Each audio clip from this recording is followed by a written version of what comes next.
Fox Sports welcomes you to the following presentation of the National Football League.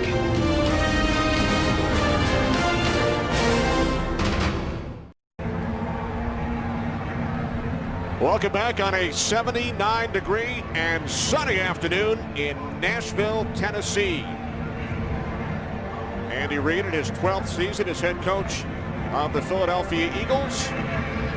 And Jeff Fisher on the other side in his 17th season with the Houston/Tennessee franchise. Fisher took over in Houston during the 94 season, Andy Reid in 99. 6 playoff appearances for Jeff Fisher and the Titans, 8 for Andy Reid, 1 Super Bowl appearance apiece. And Fisher 3-0 head-to-head against Andy Reid. So the 2 longest tenured head coaches in the NFL go head-to-head for the 4th time today. And very refreshing to have 2 coaches that have a tenure like that in this NFL, which has become a win right now type of league. So to have Jeff Fisher, who's fought through some adversity at different points during his career, during the season's been able to turn things around. Andy Reid right now going through a big transition with the Philadelphia Eagles. If you don't have guys like this and you don't have stability at that head coaching position, it really puts you up against the 8 ball to have success. So good to see Tennessee and Philadelphia both understand the importance of keeping that head coach around for a long time. Titans have won the toss. Mark Mariani back deep for Tennessee. As David Akers gets things started, we are underway in Nashville. Kickoff with the wind, sails through the end zone. So Kerry Collins, the 16-year veteran, will lead the Titans offense out. They will start from their own 20-yard line for Collins. His first start since last October in New England. And as you saw on the pregame show with Jay Glazer, reported that he has that torn tendon on the middle finger of his throwing hand. So we'll have to see how that impacts his play today. Vince Young is the number 2 quarterback. So I don't know if there was the potential for him to be 3, and that means that there is some concern there to get him up to number 2. But he was gingerly moving around at practice on Friday. Off the play fake. On first down, the pass sails out of bounds. As we check out the Titans offense, ranked 26th in the National Football League. Damian Williams, rookie out of USC, starts for the injured Justin Gage. And Sean McDermott, no disrespect to Adrian Peterson, but he calls Chris Johnson the best running back in the NFL. And this group of 5 starting offensive linemen, very good at both the run and pass. Sometimes an offensive line will be better at one than the other. Not the case with the Tennessee Titans.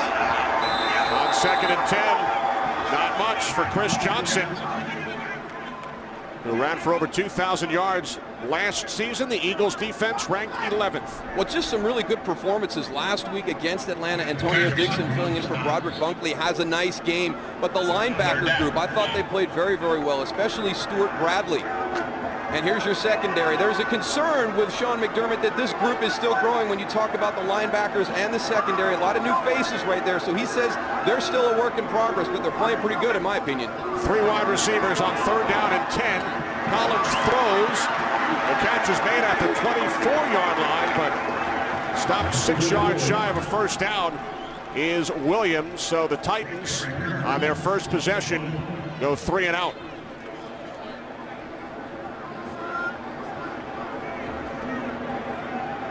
Jarek Calvin, rookie out of Troy, back deep for the Eagles. Brett Kern back at his own 10-yard line.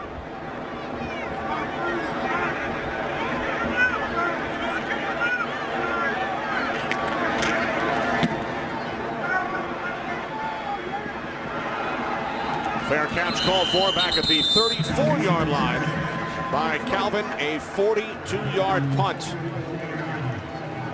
As Kevin Cobb leads the Eagles offense out. For our viewers, in case you're wondering where Tony Siragusa is today, the Goose is in Baltimore for the 10th anniversary reunion celebration of the Ravens Super Bowl winning squad. It's always a special bond when you talk about a group that wins a Super Bowl together, so I hope Goose is enjoying his weekend back in Baltimore with all his teammates. He will be introduced at halftime of today's game between the Ravens and the Buffalo Bills. Cobb on first down, complete to Jeremy Maclin, who gains 9. You mentioned during our open, Darryl, that the Eagles, of course, are without Deshaun Jackson, who suffered the concussion last week on the hit from Dante Robinson. So Jason Avant starts for Jackson today. Yeah, but the question is, how do they, get that big play explosive capability down the field without Deshaun Jackson? We'll have to wait and see that pans out. This group, the offensive line, very effective last week against Atlanta, and I give a lot of that credit to Andy Reid and Marty Mornhinweg with their play call. On 2nd and 1, Cobb being chased, moving to his right, and he throws it away. So a 3rd down and 1 upcoming for the Eagles against the Titans' 16th ranked defense, but as far as points allowed per game, they are 4th in the league. There's a couple of categories when you look at an overall ranking and then you kind of look into it that are more important. And this group is very, very good in sacks, in points, and some of the critical areas. Not a lot of people know about them. They're very aggressive. They're going to get after you for 60 minutes, and you better be ready to block them because up front they can bring a lot of pressure with just that down 4. Titans lead the league in sacks with 24. 3rd down and 1. Inside handoff, and LaShawn McCoy picks up a first down out to the 47-yard line. When you start to look at Tennessee, it's one of those groups that you don't know a whole lot about, and then you start looking at them and you're like, wow, these guys are really good. You see they lead it in sacks, red zone TD percentage, 3rd down. I mean, those are some really, really critical areas. Points, the number 1, they're in the top 5, number 4. So it's an overall ranking of 16, but very, very critical areas. They're very good. The 16 ranking refers to the yards allowed per game. Another inside handoff to McCoy. And this time he gains 2. Chris Hope on the tackle along with William Hayes. Number 24, Chris Hope. There's Chuck Cecil, the Titans defensive coordinator. And I'm sure a little bit of mentality that this group plays with comes from Chuck Cecil, who was a player that I played against during my career. And let me tell you what, Chuck Cecil, when he came onto the field, he was ready to play the game of football. One of the toughest guys I ever had to go against. 2nd down and 9 as Cobb hands it off to Chad Hall, the rookie out of Air Force, who was involved in the offense early last week for the Eagles as well. And here's the challenge when you play against Philadelphia. Just in this opening series, you see all the different things you have to defend. We've seen a screen pass. We've seen some misdirection, some kind of read keep, even with Kevin Cobb in there, a play that you would think Michael Vick would have. But Marty Mornhinweg is not going to change things. He's going to run this offense, and it's really going to make Tennessee's defense think. It takes away that aggression because you have to think so much and pay attention to what the personnel groups are on the field. You saw Michael Vick. He is in uniform. He's the 3rd quarterback today. Mike Kafka, the backup to Kevin Cobb. On 1st down, Cobb with time, and he dumps it over the top to McCoy. And McCoy gains 4 yards down to the 40. Stephen Tulloch made the tackle. One of the things that Philadelphia will have to guard against is when you are an explosive team and you stretch the field as well as they do, you're going to get a lot of coverages from the defense that are going to put players back in a position where they keep everything in front of them. They don't want to let somebody run by. So at times, Kevin Cobb is going to have to check that ball down like he did there. Just take that decision, make it quick, get some positive yards. Eldra Buckley now in the backfield, 2nd down and 6. 3 wide receivers for the Eagles. Cobb's pass was intended for Jeremy Maclin. Looks like a little slip at the top of the route.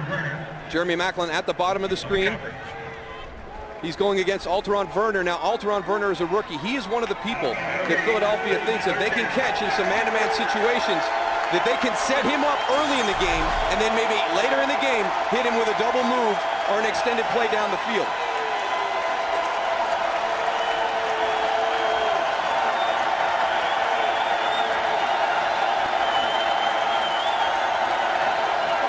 On 3rd down and 6 from the Titans 41.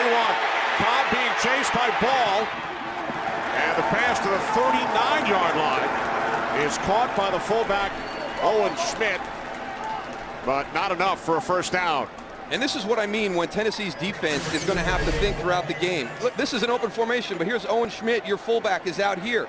They come out with a traditional set, and then they break it. They go to an empty set with a regular personnel in. Regular personnel is a fullback, tailback, 2 wide receivers, and a tight end. So they're always making the opposition's defense think and be aware of who's on the field.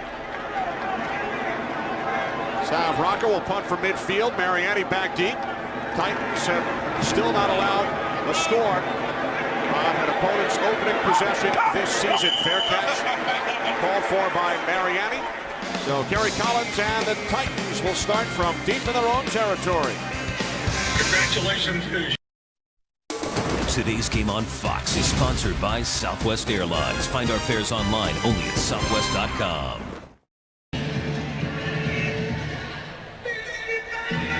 Back in Nashville, Titans have won their last 11 against NFC opponents. That's the longest current streak in the NFL.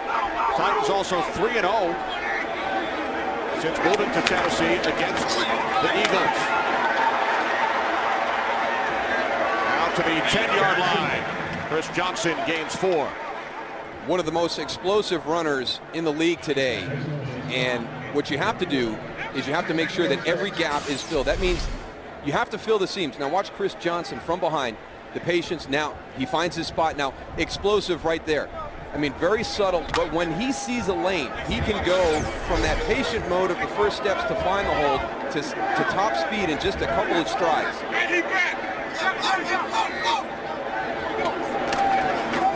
Second and 6, Johnson again. Cuts to the outside. Picks up a first down and more. Finally forced out of bounds by Asante Samuel at the 22-yard line, a gain of 12. As he's trying to find that lane, he's always staying square. And he just freezes Ellis Hobbs in that spot, and all of a sudden he's got the edge. And that's the scariest thing for this Philadelphia defense, is to see number 28 turning the corner and having the sideline. A good job by Asante Samuel getting over there, forcing him out of bounds. So many people we spoke to this week on both sides said unequivocally Chris Johnson, fastest running back in the NFL. Here's Collins on first down. Pass intended for the tight end, Craig Stevens. Without Vince Young in the lineup, Philadelphia Eagles really can concentrate on just Chris Johnson, and he's off to a great start. This is his 3rd year with Mike Heimerdinger. It's kind of that breakthrough season, and he's really gotten off to a great start in 2010. And that's just throwing the football. You saw the stats there, but more importantly than that is the threat that he puts on the defense as a runner. And Mike Heimerdinger, the offensive coordinator, not afraid to call Vince's number a number of times during the game. Philadelphia does not have to worry about that with Terry at quarterback. Collins on 2nd and 10. Pump fake. Now he throws, and it is Quinton Michael who comes down with the interception. His first of the season, but there is a flag.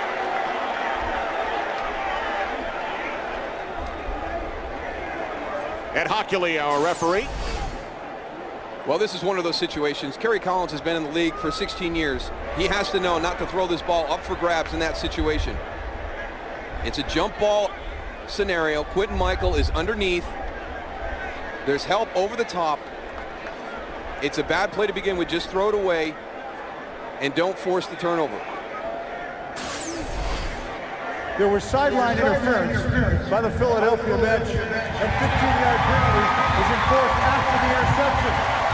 It's Philadelphia's ball, first down. So the flag came out after the pick. Well, you know that Andy Reid's going to be trying to find out who was the guilty party for that sideline interference. Today's game is sponsored by Bud Light. It's the sure sign of a good time. Here we go.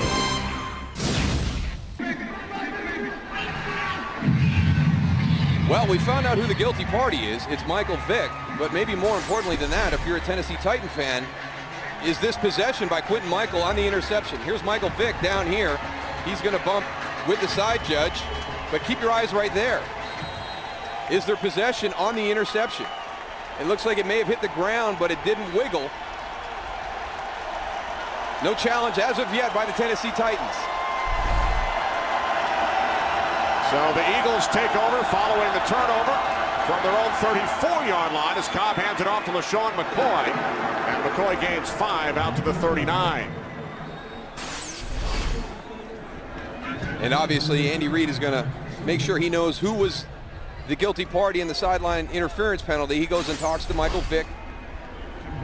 You know, you're passionate about the game. You want to be out there and help your team. You're still not back 100% from your injury. So Michael's just got to understand he's got to stay out of that designated area where he's not supposed to be in on the sideline. He stayed in the locker room last week. 2nd down and 5 as Cobb fires downfield. Put a little too much on it, intended for Brent Selleck. We check in for the first time today with Kurt Menefee in Los Angeles. Kurt? Well, Kenny, last week the Niners got their first win of the season. They're trying to make it 2 in a row in Carolina today. Big 53-yard reception by Vernon Davis from Alex Smith. Down at the 1, but he scored on the next play. Same combination, and it's a 7-0 Niner lead. Kenny Moose. All right, Kurt, so the 49ers look to make it 2 in a row and turn things around against Carolina. 3rd down and 5. Jeremy Maclin in motion. Eagles must get to the 44. Cobb fires high. And pass intended for Chad Hall. Eagles will punt. I want to go back to the play before that with Brent Selleck on the bootleg. And this is one of the things you have to guard against when you play Philadelphia. They run traditional plays, but they throw a wrinkle. Here's your bootleg. Now, normally you expect a tier to the play side. This is a throwback bootleg. Kevin Cobb is moving out to his right. You expect kind of tiers built. Somebody in the flat, somebody medium, and then somebody deep to the boot side. Philadelphia will slip that tight end out the back. Rocca punting for the 2nd time. Eagles unable to capitalize on the Quinton Michael interception.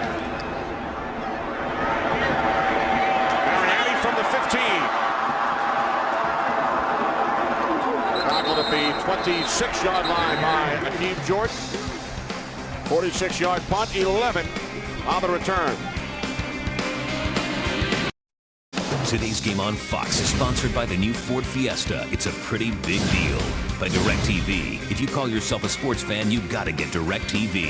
And by Pizza Hut. Your favorite plays deserve your favorite pizza. Your favorites, your Pizza Hut.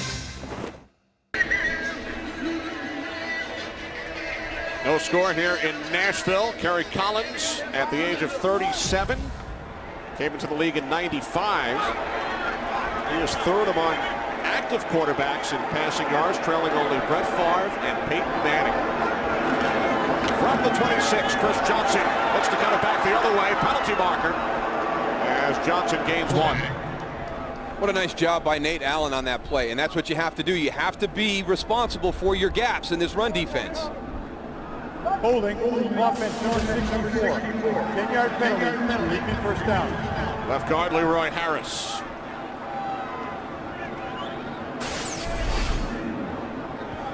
.64 right there in the center of your screen. You can see the grab right there. Now as Chris Johnson works to the backside, there's Nate Allen right there, number 29. Good job as the backside contained, not falling down to the inside as he moves to the other side of the field. Do your job. If you don't do your job against Chris Johnson, you're going to be chasing number 28, 50, 60, 70 yards down the field.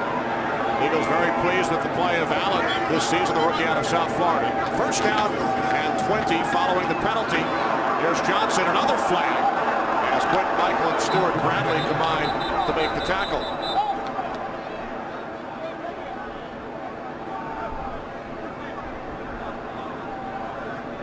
There were 2 fouls on the offense on the play. Holding, number 64. There was also holding, number 73. Number 73 is declined. It's a 10-yard penalty. Repeat 1st down. So Harris again, as well as the right guard, Jake Scott. What's happening to this offensive line I talked so positively about at the top?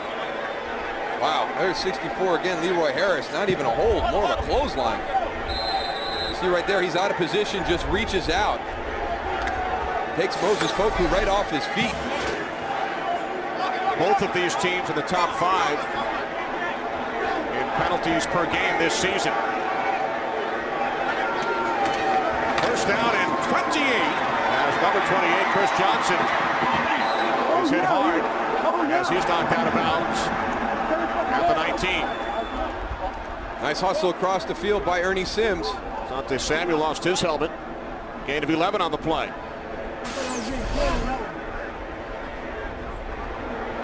Chris Johnson gets out on the corner.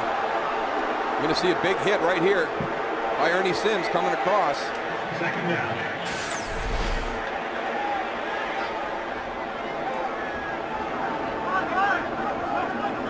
Samuel leaves the field, replaced by Joselio Hansen. Second down and 17. Collins in trouble. Down he goes. Back at the 11-yard line, wrapped up initially by Antonio Dixon, starting once again today for the injured Broderick Bunkley. We talked about the impact of not having Vince Young in the running game, but in the passing game, what's going to happen is that launch point, the spot where Kerry Collins is going to set up the pass, is going to be pretty much the same all day.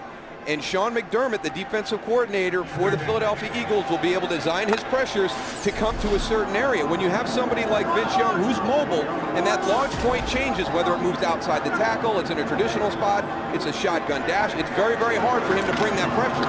Third down and 23, the inside handoff for the second year back out of Michigan State, Javon Ringer. Gain of 5, and the Titans once again will send out the punting unit. Tennessee killed by penalties that drive. That was an awful series offensively for the Tennessee Titans, just self-destructed. On the punt. Calvin. Brett Kern back at his own 3-yard line. Jordan Calvin back deep for the Eagles. Low snap. Kern gets the punt away. And a fair catch called for by Calvin. At the 48, 36-yard punt. Terrific field position for the Eagles. Here comes the reigning NFC Offensive Player of the Week. Back in a moment. Back in Nashville, this stadium sold out for the 125th consecutive game. Since they opened it up in '99, every game has been sold out in Nashville. Eagles start from their own 48-yard line as Cobb just able to get rid of it, and picking up a first down as McCoy takes it all the way down to the Titans 41, a gain of 12.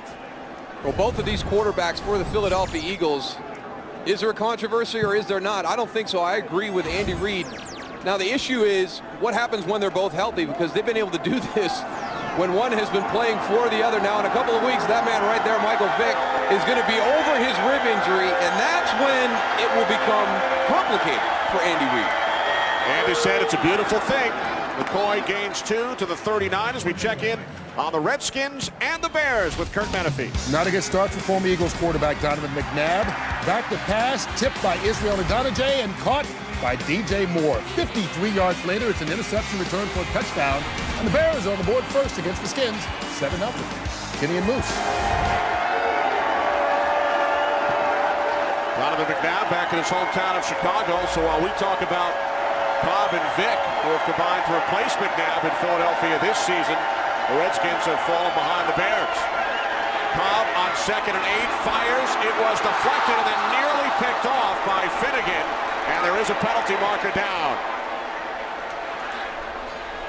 Flag. Holding, offense number 62. 10-yard penalty, repeat second down. The right guard, Max Gene Gillis. Max Gene Gillis, 62, right in the center of your screen right there as he goes behind. You can see the hold. Pass deflected off the helmet of Jason Jones.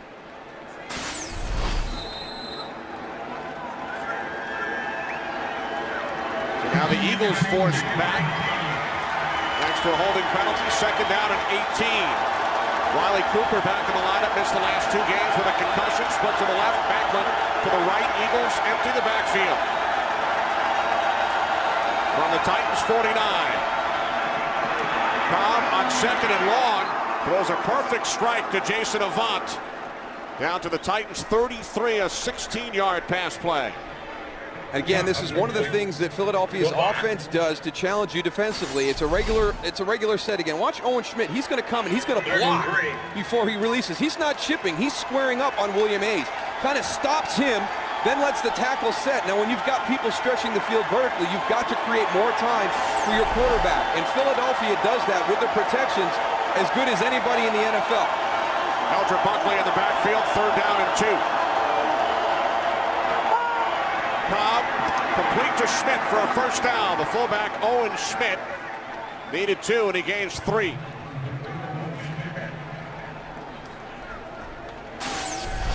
Standard play in the NFL. You flash the fullback at the end. Here comes your tailback to chop him down. He's out in the flat. It happens so quick. If you get the ball to him, it's pretty consistent that you'll be able to pick up the first down in a 3rd and short situation. I know you love flashing. Flash the fullback right at the end. Don't get me in trouble, Kenny. From the 30. Inside handoff to McCoy. And McCoy gains 3 down to the 27. Well, LaShawn McCoy is getting a lot of respect from the opponents that watch him on film as you get ready to play the Philadelphia Eagles. We had them against Atlanta last week. Curtis Lofton, a lot of nice things to say about LaShawn McCoy. And again, Stephen Tulloch today, getting ready for this game, was very, very impressed with LaShawn McCoy as he watched him on film. Eagles empty the backfield once again. 2nd down and 7. Now Hall shifts into the backfield. Hall takes the handoff from Cobb. Chad Hall down to the 23-yard line for a gain of 4. Hall, out of the Air Force Academy, spent the last 2 years out of football. What was he doing? He was repairing 16 bombers out in Salt Lake City. I wonder if he worked on the ones we had to fly by before the game, right after the anthem. He might have been wearing some heels when he got that 5'8" designation, too.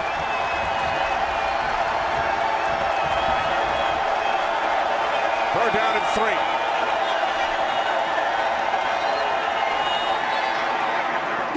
Selleck makes the catch. Forward progress seems to indicate a first down. Took a big hit from Alteron Werner, the rookie out of UCLA. Now, I want you to watch this. This is Brent Selleck. Now, what he's going to do is he's going to run through zones. Shut it down right there. Shut it down. Don't keep running. You've got to recognize the coverage that's out there.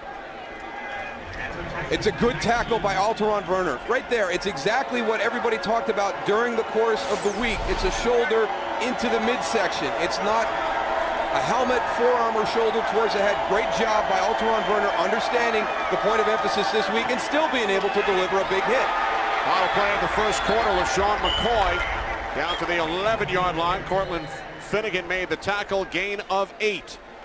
So no score after 1, but the Eagles on the move here in Nashville.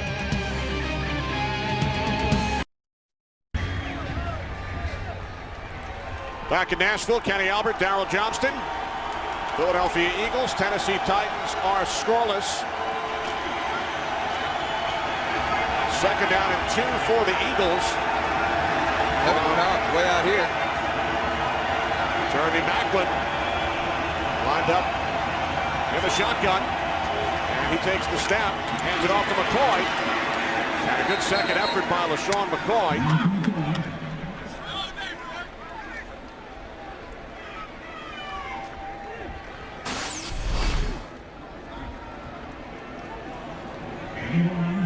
When you don't have Michael Vick, you throw Jeremy Maclin back in the Wildcat formation.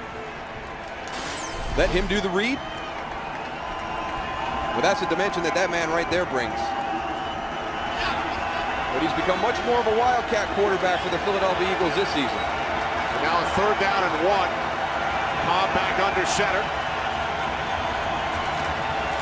There's McCoy over the top, and he has the first down. Well, at the end of that first quarter, we had the pass to Brent Selleck when he ran through the zones and took the big hit. Now, we were at the game last week in Philadelphia with Deshaun Jackson, kind of the same thing, running through the zone. Dante Robinson, the big hit.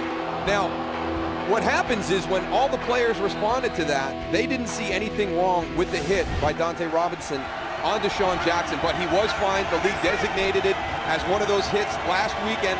that could result in a suspension, and he was fined $50,000.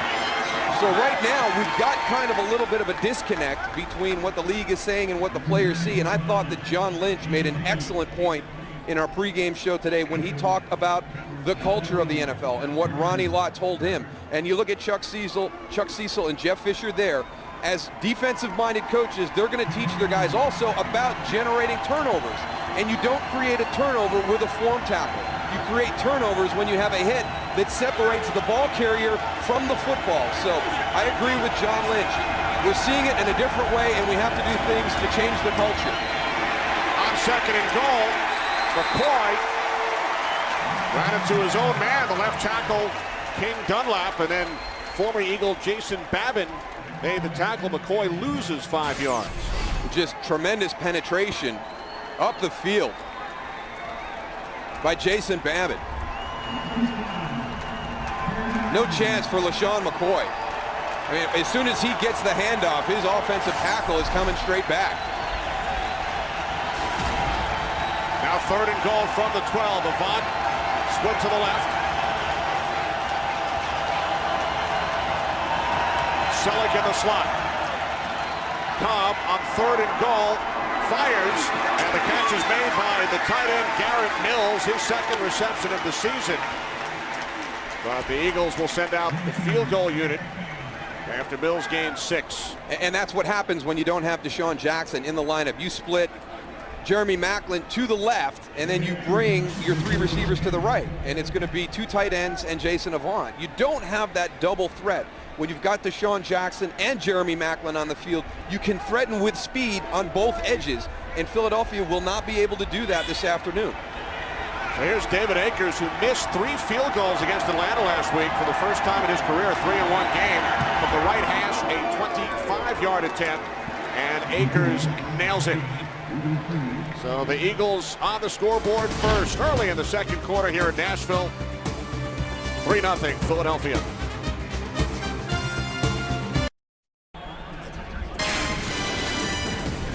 Coming up next week on Fox, game 1 of our doubleheader. Many of you will see the Green Bay Packers and the New York Jets, and then America's game of the week, the Minnesota Vikings and the New England Patriots. It all begins with the Ford Fox NFL pregame show at noon Eastern, 9 a.m. Pacific next Sunday on Fox. The Eagles drive 14 plays.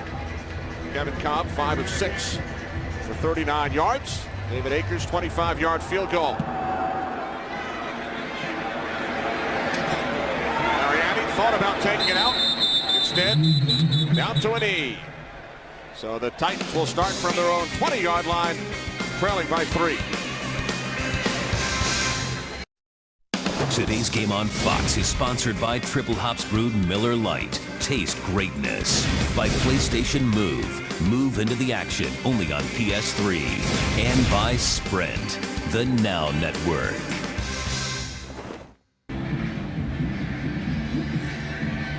Back in the Music City. Hey. Cowboys fan in the house. There you go. With the hat and everything. Roger Staubach would be very, very grateful. Titans have already beaten the Cowboys this year. That game was played Kenny. in Dallas. Thank you. Also beat the Giants. They're 2-0 against Most the teams NFC. have beat Dallas this year, Kenny, if you're keeping track. There's Chris Johnson. Johnson out to the 23. Gain of 2. Titans coming into this game with the best average starting field position in the league. Not the case this afternoon. Some of that within their own control, too. Some penalties getting them back there, but Philadelphia winning the battle of field position throughout the first quarter and here early in the second. Second down and 8.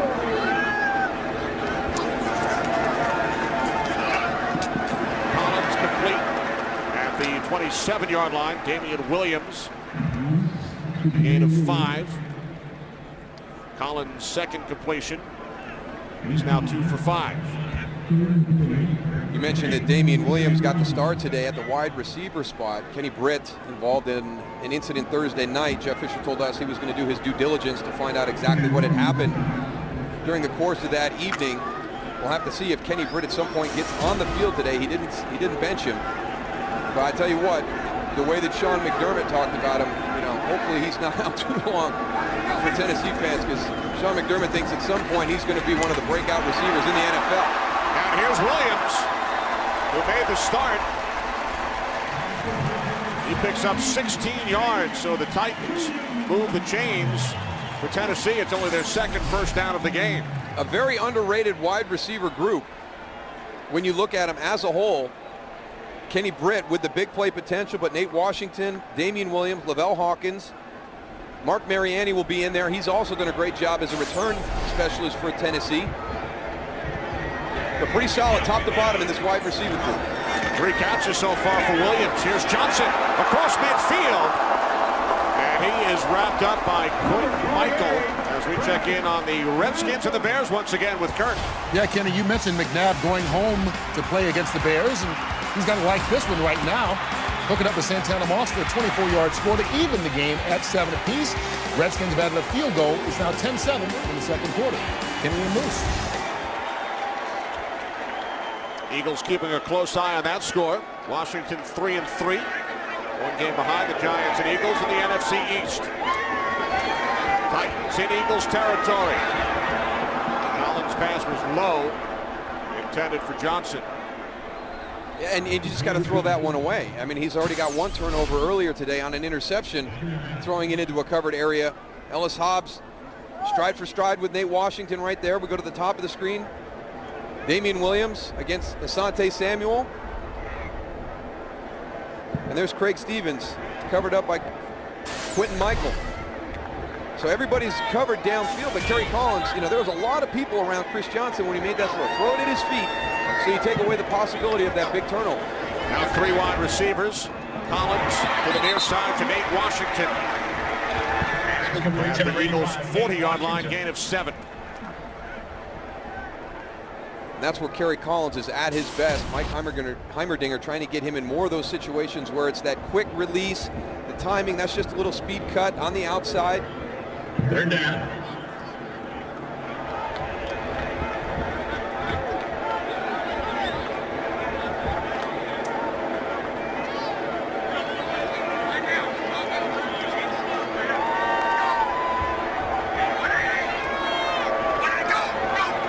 We're down in 3. Penalty marker. Collins was looking for Williams. But it looks like this one will go against the Eagles.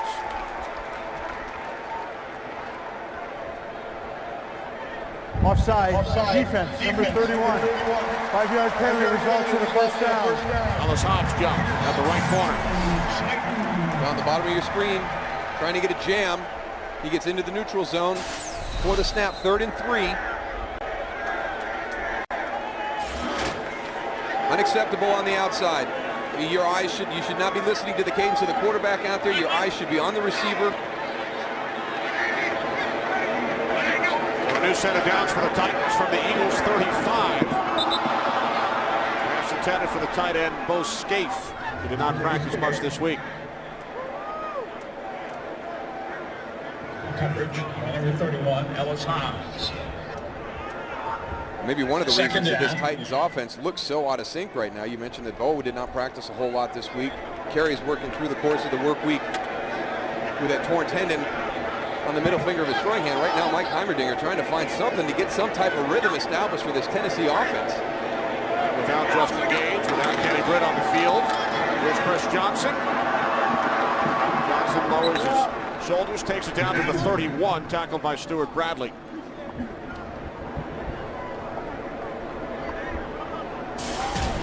Gain of 4. 3rd and 6. Production with Bo Scaife right there. And even though he was unable to practice this week, I think that Mike Heimerdinger was very confident that he'd be able to jump in and without the full work week be able to be effective. Complimented on how smart he was, but I still say it's important to be out there working with your team during the course of the work week.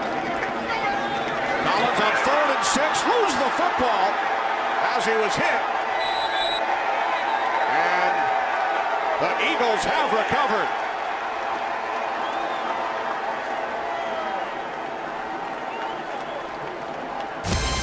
The second Tennessee Titans turnover on the hit by Quinton Michael. Quentin Michael with an interception earlier, now a sack and a forced fumble. Javon Ringer has just got to understand that he has to check that protection right here. He's going to go up inside. His assignment is Quentin Michael off the edge. He's beat immediately because he doesn't square his shoulders. If he just kind of squares his shoulders towards his assignment and then release inside, he would have been fine. Now Cobb off the play fake, firing downfield, and it's an easy interception for Michael Griffin, who now has a pick in each of the last 4 games. And Griffin is tackled by Jeremy Maclin in Eagles territory. So Philadelphia gives it right back, a 28-yard return by Griffin. This is going to go down in the box scores as an interception on Kevin Cobb, but it was the impact on the throw by the pressure up front. He can't step into this throw and deliver it. William Hayes gets the pressure coming in from the left side. That impacts the throw right into the middle of the field. Michael Griffin with the easy interception. I tell you, Tennessee does a great job on a change of possession. Their guys all locked up with a Philadelphia offensive player.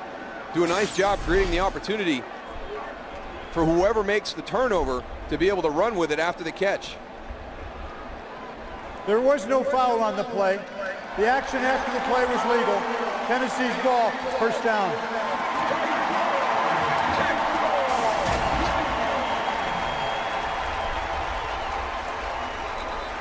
So Michael Griffin, first-round pick back in 2007 out of Texas, with the pick in 4 consecutive games. So the Titans offense right back on the field. And Kenny Britt is on the field for the first time, split out to the right. Top of the screen. First and 10 from the Eagles 45. Here's Chris Johnson. Not much.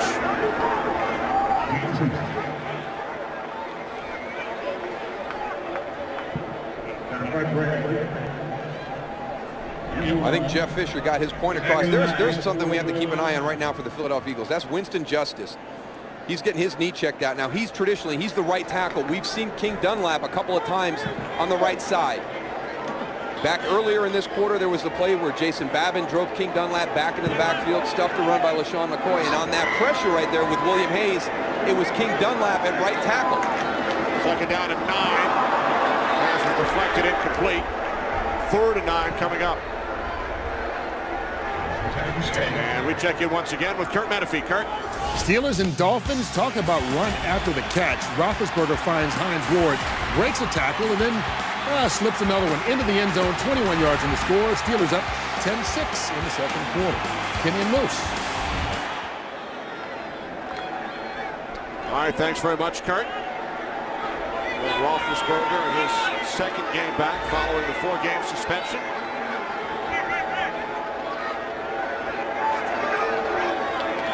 Third down at 9. Collins under pressure from Jaquay Parker, the former Titan. And a flag is thrown as Collins was hit late.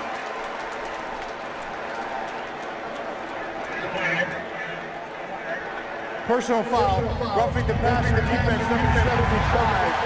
Slung the quarterback to the ground. 15-yard penalty, first down. Jaquay Parker gets up inside. And there's your slam at the end. And you're going to hear some boos probably here in the stadium.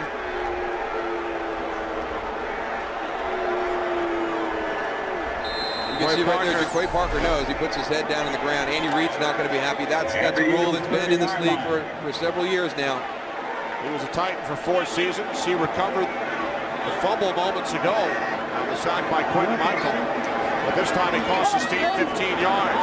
And now Collins going deep into the end zone, out of bounds. Nate Washington.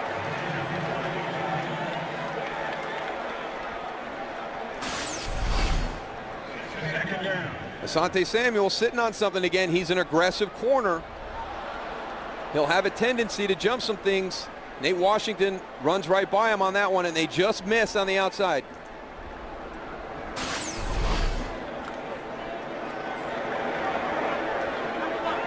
Now Washington split to the left, Britt to the right. reinserted into this game on this drive midway through the second quarter. Collins swings it out. Johnson, the second effort, takes it down to the 26-yard line for a gain of 3. He just has such great control. I mean, it's the patience. I mean, it's to a new level. When he catches the ball, the way he moves, his footwork. He's a tough guy, too. Listen to this hit.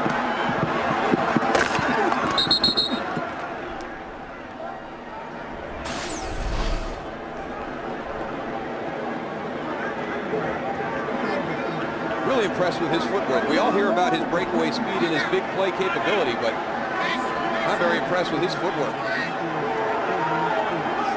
3 wide receivers set, 3rd down and 7. Collins looking for Britt, goes up, makes the catch, touchdown!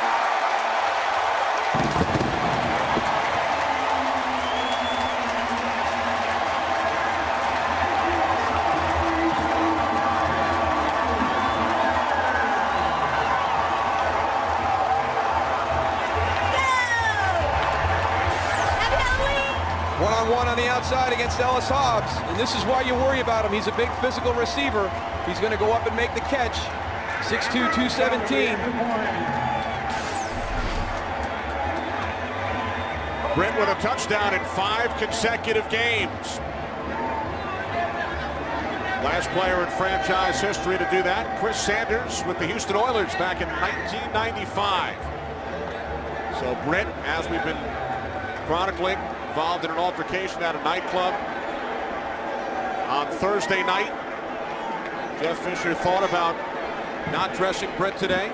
He was in uniform, did not start.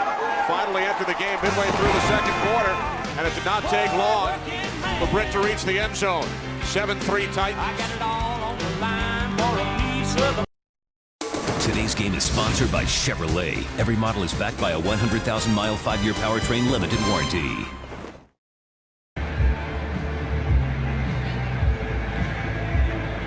Well, the Titans able to capitalize following the first Eagles turnover.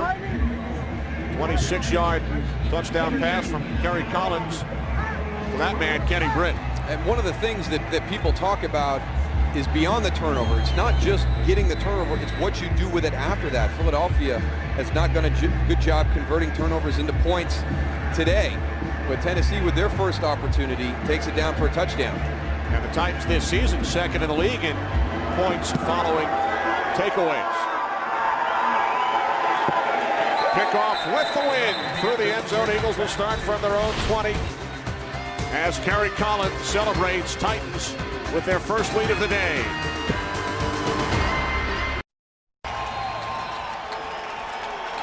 Titans have dominated the second quarter, the 2 longest tenured head coaches in the NFL. And they actually played high school football at the same time in the Los Angeles area, although not against each other, as Andy pointed out to us last night. 1st and 10 from the 20-yard line as Cobb sets up the screen to McCoy. And McCoy takes it out to the 30-yard line, close to a first down. Well, we talked about the last series, and that was my mistake. King Dunlap is back at the left tackle position. Winston Justice was getting his leg checked out. He's back in at right tackle. And if you're going to play the Philadelphia Eagles, one of the things you're going to have to do is be able to defend that screen pass. One of the best screen teams in the NFL. And a lot of that goes to those 5 guys up front. They do an excellent job blocking people in space. 1st and 10 from the 30-yard line. Off the play fake. Cobb can't find the one downfield. Down he goes. Back at the 26. Dave Ball having an outstanding season. Now with 6 sacks, extending his career high. Well, this is one of the opportunities that Philadelphia is going to try and stretch the ball down the field. You can see how long this play takes to develop. Good coverage there on Jeremy Maclin. Good coverage here on Jason Avant. It's a 2-man route down the field. You're moving the pocket. You're holding everybody in with a little bit of a play fake. But that Titans defensive front is so quick that they're able to get to the spot, flush Kevin Cobb out of the pocket, and get the sack. Empty backfield, 2nd down and 14 for the Eagles. Cobb moving to his right, throws, and it's out of the reach of Jeremy Maclin. Right now, this Tennessee Titans defensive front is controlling the line of scrimmage. And Philadelphia did a great job last week against Atlanta protecting Kevin Kolb. That has not been the case today. He has been under pressure the majority of the afternoon.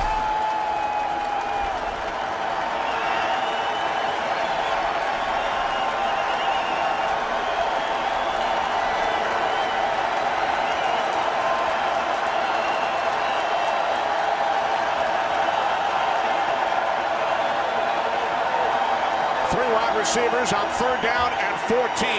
Cobb moving to his right. Can't find anyone downfield. And Cobb looks to have a first down as he crosses the 40.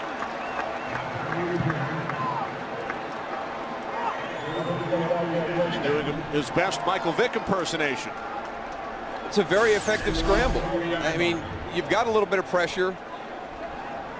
He sees everything get pushed to the inside. He moves to his right. But the key here is LeSean McCoy down the field. Watch the block right there on Will Witherspoon.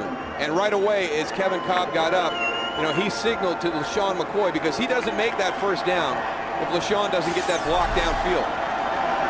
Kolb gained 15 on 3rd down and 14. Now to get to McCoy. Nice change of direction. McCoy to the 48-yard line. Picks up 7 before he was tackled by Chris Hope. And here's why there's a tremendous amount of respect for LeSean McCoy. Look at that cut. The play is designed to go to the right side. He's back out the left side, needs to squeeze that ball as he's moving down the field. Don't let that ball come off the body. Jacob Ford is the injured Titan. With 4 minutes remaining, second quarter here in Nashville. Titans leading the Eagles 7-3.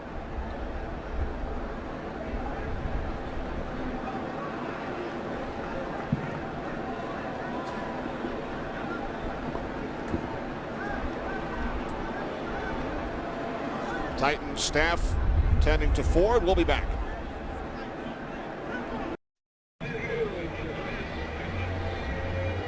Good to see Jacob Ford up and moving around, just kind of moving down the line of scrimmage in pursuit. He's going to come in from the left side of your screen. You're going to see him go down to the turf right there. Kind of gets bent back awkwardly a little bit. He's on the sideline moving around, just gave somebody the thumbs up.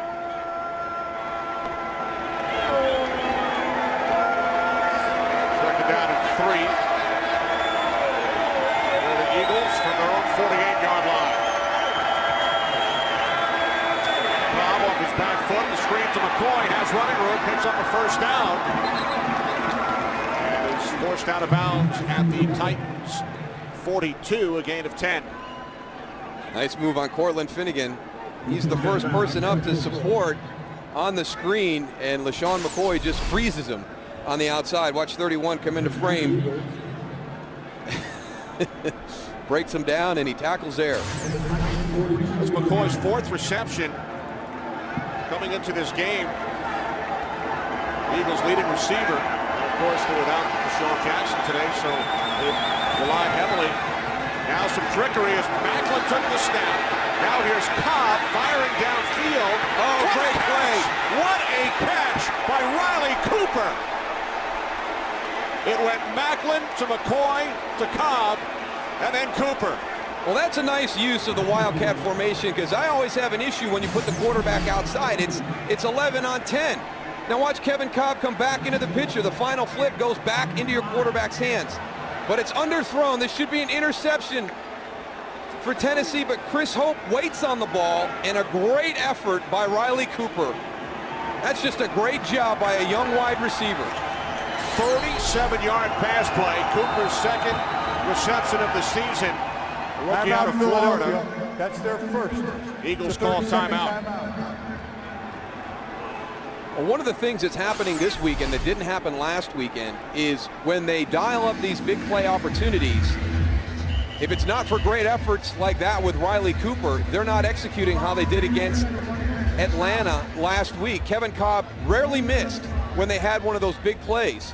And I had an opportunity to look at Andy Reid's play sheet last night and talk to him about, hey, against Atlanta, you got into the 3rd quarter. We wondered if you had any more big plays left on your call sheet. And he goes, oh, yeah, we had a few. And he showed me how many that he carries on this little piece of paper right here. It is unbelievable. I mean, there's like 30 shots down the field. And it's very colorful. It actually might be that section right there. I mean, those are all big plays. It's not like a red zone category. It's not a short yardage category. It's when Philadelphia wants to stretch the field like they did on that last play. It's some kind of a gadget. It's something that everybody that plays Philadelphia knows they have to guard against. And last week, Kevin Kolb was fantastic in those situations. He's been a little bit off today. He missed Brent Selleck on the throwback bootleg. He underthrew that one right there. Riley Cooper makes the great play, so it's a big play for Philadelphia. How often do you see a play where 4 different players on one team touch the football following the snap? I like the way that they use the Wildcat formation. You know, when you split the quarterback out, in my opinion, you're kind of taking him out of the play, and to motion him back in and get him involved was a great play design. Here's McCoy on 1st and goal from the 5-yard line. And he takes it down to the 4 before he's tackled by Chris Hope. And Andy Reid, players we spoke to, gave a lot of credit to Marty Morningwood last week. Not only for big plays that succeeded against Atlanta, but the timing, especially the one in the second half, the 83-yard pass with some wind swirling around from Cobb to Macklin. And a very similar situation on that play right there, and I'm sure that was one of the things they worried about. That big play with that throw was going into the wind in the direction Philadelphia is moving. 9th play of the drive for the Eagles on 2nd and goal. Cobb to the end zone. There was some contact between Finnegan and Cooper, so the clock stops with 2:01 remaining in the first half.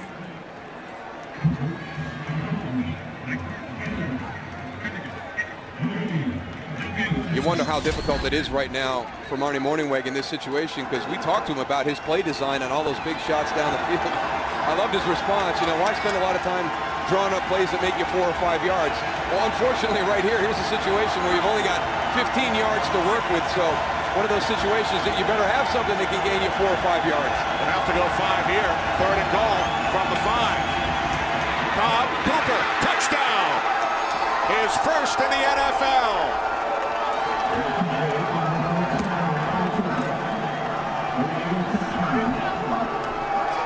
Well, he deserved that. I mean, just a great effort by him on the gadget play to get Philadelphia down in close. He's going to come out of the bunch right here. Looks like he's going to end up working on Stephen Tulloch out of that bunch. That's the matchup you're looking for, a wide receiver against that linebacker on that shallow cross.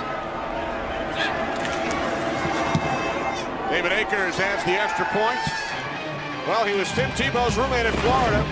Now he's a Philadelphia Eagle, and he has his first National Football League touchdown.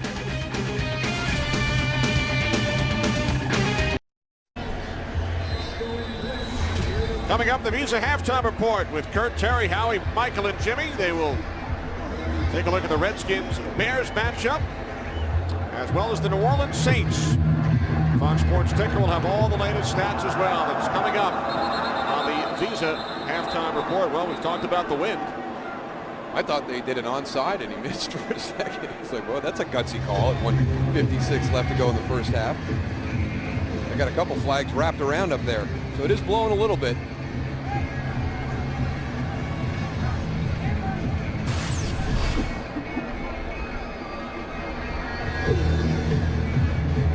Right at the last second, it tumbles off the tee.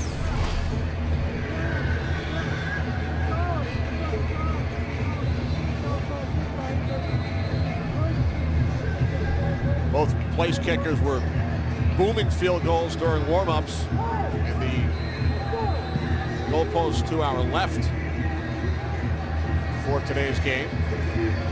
David Akers and Rod Baronis. See if the ball stays on the tee this time. It does. Mariani. 2-8. Well, Darrell, I know you'll be watching as the Texas Rangers and San Francisco Giants play Game 1 of the World Series this Wednesday on Fox. That's the action at 7:30 Eastern, 4:30 Pacific. In high definition, Game 1 of the World Series. Rangers and the Giants. Riley Cooper also played baseball in college. He was a draft pick of the Texas Rangers last year. He was also selected by the Philadelphia Phillies back in 2006. In fact, they wanted to pick Cooper in the first round out of high school, but he told them he was gearing himself towards football. Now Collins going deep. Intended for Kenny Britt, who has the Titans touchdown. Boy, Quinton Michael got lucky there. You can't let that situation happen inside of 2 minutes in the first half. He kind of got caught flat-footed. Quinton Michael's going to be your safety. And they had a mix-up right there because he was flat getting over to the outside to help out with the deep half of the field. Kenny Britt was beyond him. Now Britt split to the left. Washington to the right. Williams in the slot. Second and 10.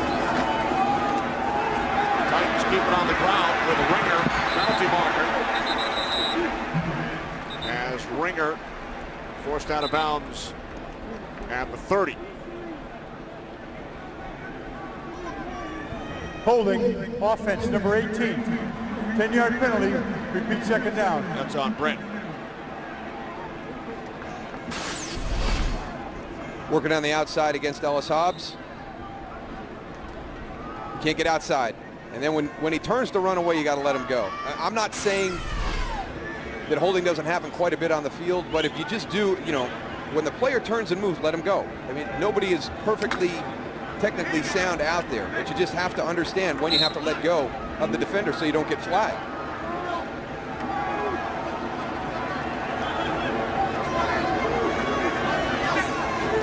Collins on second down at 15. Pump fake.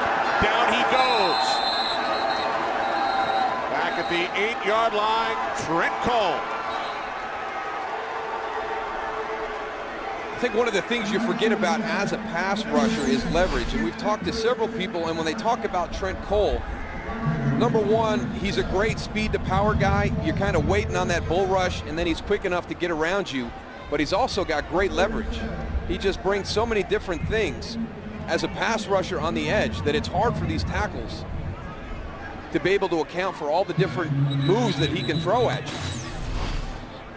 Third Eagle sack today, 6th of the season for Trent Cole, which is music to the ears of Sean McDermott here in Music City. Well, he's real happy with the play of his defensive line. He still feels that his back seven, the linebackers in the secondary, because they do have some new faces there and they're playing together for the first time, like Nate Allen, Ernie Sims, a couple of guys who not a lot of starts in their career. He feels that that group will even get better as the season progresses. Third down at 22. Titans keep it on the ground with Johnson. And he's met by Jaquay Parker.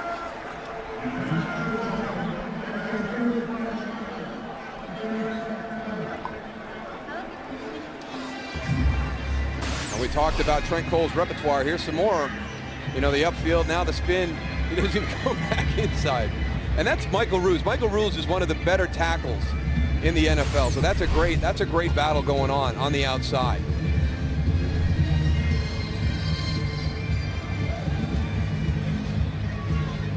Titans getting set to punt. The officials are now keeping track of the time remaining on the field. The problem with the scoreboard clock.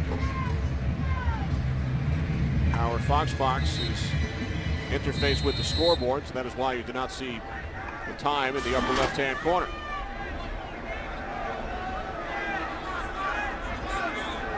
So the Eagles get the ball back with no timeouts remaining. Kern punching from his own end zone. Good kick. Forcing Calvin all the way back to the 26.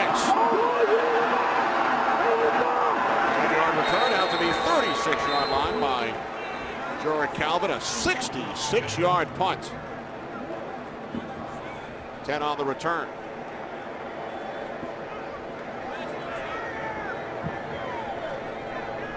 Tim Shaw on the stop.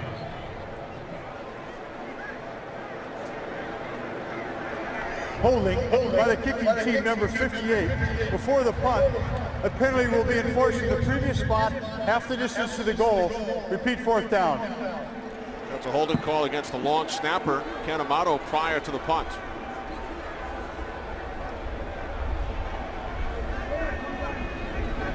Fortunately for Tennessee, they're going to have to pull this off again. Brett Kern, just a great job with that 66-yard punt. He's got the wind at his back. I mean, Tennessee has an opportunity here to be able to get out of the half without any points. But it's going to depend on Brett Kern being able to duplicate what he just did. And then you've got Philadelphia moving into the wind as they try and get a field goal at the end of the first half here. Again, we apologize for the clock problems. 1:17 remaining in the second quarter. Problem with the scoreboard clock, which reads 0-0. Kern once again punting from his own end zone. Another terrific hit, forcing Calvin back to the 28. 15-yard return out to the 43. That punt is 68 yards, a new career best for Kern on the second opportunity. Well, Fox Tuesday, are you ready to get spooked? There's nothing more terrifying, nothing more electrifying than when Glee rocks Rocky Horror. It's the Halloween event that's got more tricks than treats. Don't miss the Rocky Horror Glee Show, all new Tuesday at 8, 7 Central on Fox. To make sure I catch that one, I was a big Rocky Horror Picture Show fan. So is he. He looks like a wrestler from Mexico. He's ready to go. Eagles with no timeouts remaining. They lead by 3 from the 43-yard line. Cobb firing downfield to Macklin. And it is broken up, nearly picked off by Chris Hope. So the Eagles taking another shot downfield. That has been the difference this week. They just haven't been able to get the big shot. Jason Avant holds Chris Hope for a little while on the right side. That allows Jeremy Macklin to get behind him. But again, this wind playing a little bit of havoc with the throws down the field, moving the direction Philadelphia is going with right now. That's a nice job by Chris Hope getting back to make a play on the ball. From the 43-yard line, 2nd and 10. Cobb to Avant into Titans territory. Remember, the Eagles are out of timeouts, gain of 8. Stop by Tulloch. They're now. Approximately 40 seconds remaining in the half. Cobb to Avant. Stays in bounds. Time being kept on the field. Number 44. Cobb will clock it.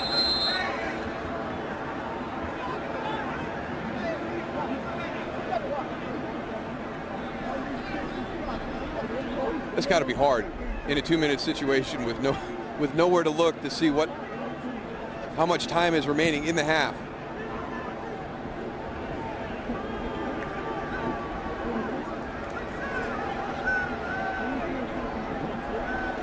.24 seconds remaining in the first half from the Titans' 44-yard line. The Eagles with no timeouts. 3 wide receivers. Cobb throws again over the middle, so the clock continues to run. Jason Avant makes the catch. Cobb will spike it again.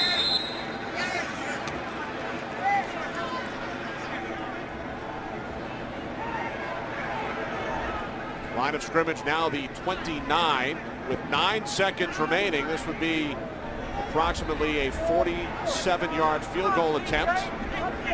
And Andy Reid will send out David Akers and the field goal unit.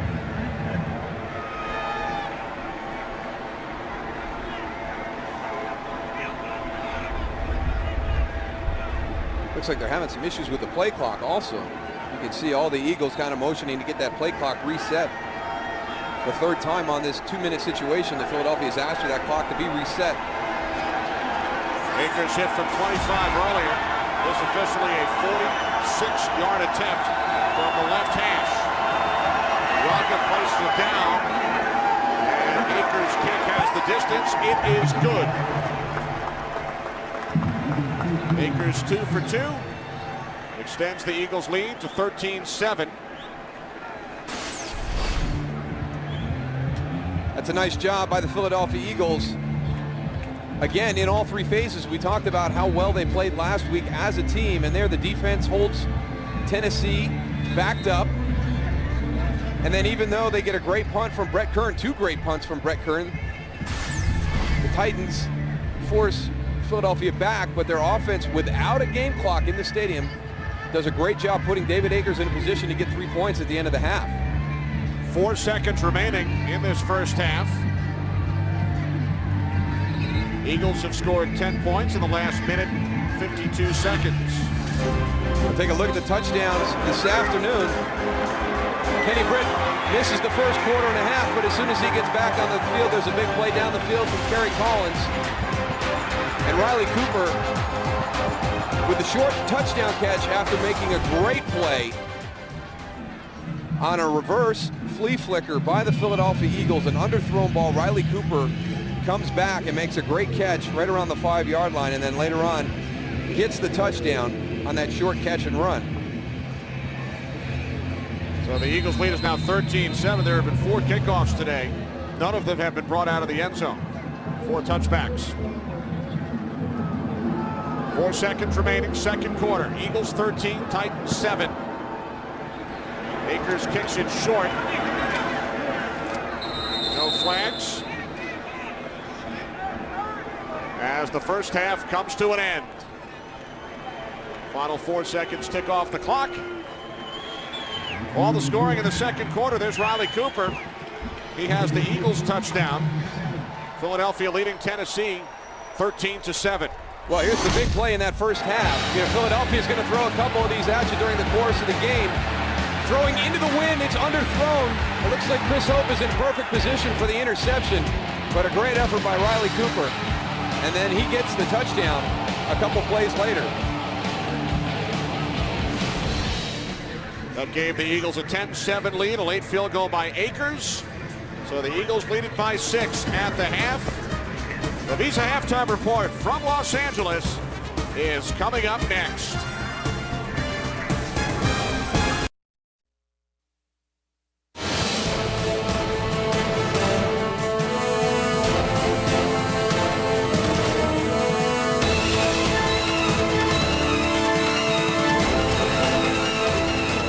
Back in Nashville as we get set for the second half here on Fox, with the Eagles leading the Titans by the score of 13-7.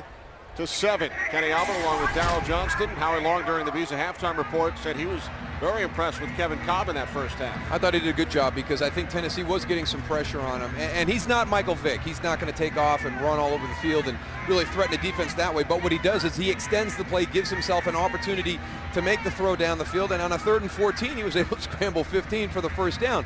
So he does have mobility, but I've been impressed with both defenses. I thought Tennessee did get some good pressure on Philadelphia, kind of took them out of the rhythm, which is very important for that offense. And I thought Philadelphia's defense has done a great job up until this point against Chris Johnson. But you have to remember, with Chris Johnson, don't pat yourself on the back until the final whistle blows, because he can go the distance at any time. Barones kicks off to begin the second half. Taken at the 3 by Calvin. Scoreboard clock is working as Calvin returns it to the 25. We just referenced Kevin Cobb and Howie Long and what Howie had to say at halftime. Cobb, the reigning NFC Offensive Player of the Week. There are his first half numbers. The NFC Defensive Player of the Week, Howie's son, Chris Long of the St. Louis Rams. Congratulations, Howie. And Chris. And Kevin. And Kevin. Although Kevin did not receive anything. Just his fine. He got his fine check. No certificate, no handshake. Yeah, with the NFL, we got to do something. For the Player of the Week and the Player of the Month, we have to, something. First play of the second half is an end around to Jeremy Maclin, and he picks up a first down out to the 39-yard line, a gain of 14. Oh, but now we got Jeremy Maclin slow to get up. Pulled down from behind by Jason Babin. He's going to be coming this direction on the end around. Now watch here, the great cut inside. Good hustle by Jason Babin. You wonder if it was actually Dave Ball as he's coming across. the second guy in. Eagles, of course, already without DeSean Jackson. Now Macklin leads the field. Chad Hall and Riley Cooper are the wideouts. First and 10 from the 39-yard line. Cobb under pressure. Throws it away. Helped up by Jason Babin, who was an Eagle last year. But that's another play that demonstrates the mobility of Kevin Cobb. Here comes Brent Selleck across the formation. He's picked up in coverage. There's nowhere to go. Kevin Cobb has the mobility to extend it long enough so he can get rid of the ball, not take the sack, and let's just go back to the line of scrimmage. Jeremy Macklin returns to the field, missed only one play. Eagles empty the backfield. Chad Hall moves into the slot. Second and 10. Cobb to Selleck. Selleck stays on his feet, finally taken down at the 43-yard line after picking up 4. And that's a nice effort by Brent Selleck because there's really nothing there. I mean, Tennessee does a great job of reading the screen. Look at Will Witherspoon, number 92. He's right there, gets back inside, stays on his feet. That was all Brent Selleck. That's a nice job. Witherspoon, an Eagle last year as well, like Babin. Eagles now facing a 3rd down and 6. Macklin split out to the left. Jason Avant split to the right. Eagles must get to the 49. Cobb moving to his right. He fires. And Avant comes down with it in Titans territory for an Eagles first down. Nice catch by Jason Avant for a gain of 9. Wow. Looked like Finnegan actually helped him stay in bounds. Watch the left foot, though. I want to watch the left foot here.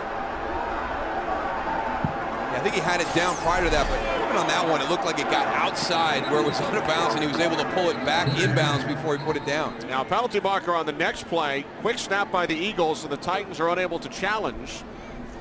And it goes against the Titans. Offside defense, number 98. 5-yard penalty, repeat first down. It's on Dave Ball. Sometimes you worry it's going to be on the offense because you're hurrying up to line up and not everybody gets set for that second that they need to before the snap. But Philadelphia, very efficient in that situation, actually gets 5 yards from Tennessee. 5th Titans penalty.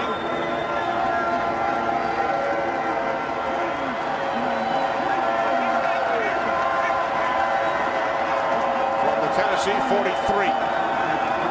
Off the play fake. Cobb to the outside, and the catch is made by Macklin. Another Eagles first down at the 35, gain of 8. We spoke to Jeremy Macklin yesterday. As DeSean Jackson was leaving the field last week, Macklin leaned over. He said, "I have your back." We asked Jeremy how DeSean is doing. He said, "He's doing well. I've tried to keep his spirits up all week."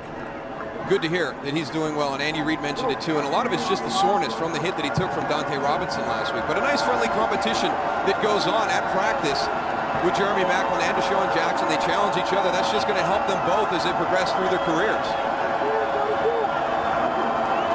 From the 35, Cobb looking left. He throws, and pass sails behind LaShawn McCoy, who did not turn around. Yeah, I think Kevin's going to have a word with LaShawn. He was just kind of jogging out there into the flat, but they had dropped coverage to take away the slant from Jeremy Macklin. So as Kevin Cobb goes through his progression, he's got to get that to the flat to LaShawn McCoy, and he was not ready for that throw. 2nd and 10, empty backfield. Cooper split to the left, Hall to the right. Now Hall shifts into the backfield. Takes the handoff from Cobb. Chad Hall running hard. Down to the 28-yard line, gain of 7. And that's a Chad Hall. That's a nice little play. We saw it last week against Atlanta. We've seen it twice already here this afternoon. I mean, Chad Hall, he must just get lost. Here's the handoff. You're like, all right, I saw 16 in the backfield. Where did he go?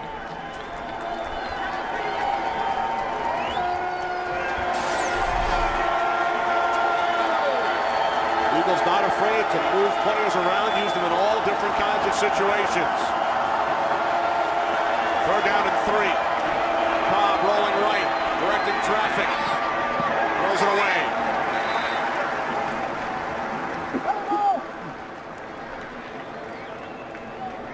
They'd throw so many things at you during the course of the game, and when we talked to Chuck Cecil, he said, yeah, I don't even know how they do it. I don't know how they can teach everybody all the different formations, personnel groups.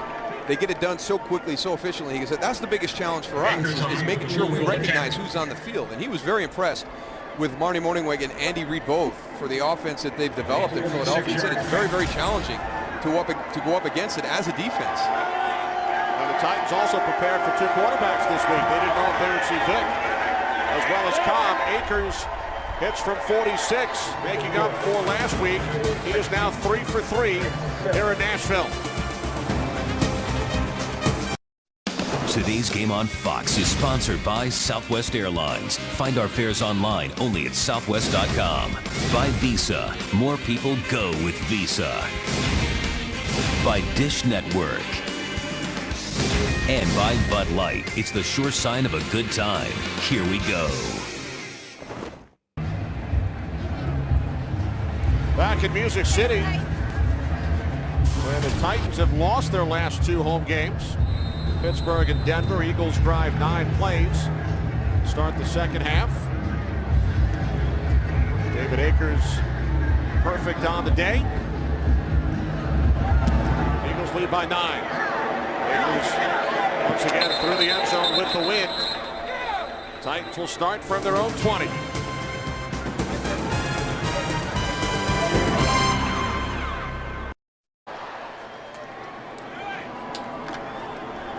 Eagles lead the Titans 16-7. Gary Collins in the first half, 6 of 14. 1 touchdown, 1 pick. Chris Johnson, 44 yards on the ground. He averages over 100 per game in his career. Collins looking to set up the screen to the tight end, Greg Stevens. I tell you can see the difference between the way Philadelphia runs a screen and Tennessee right here. Just so quick. The hardest thing about that screen is to have the patience to have an impact on the defense, to get them out of the area. That was run so quickly, no chance for Craig Stevens, even if it was completed. He had the defense already turned and in pursuit.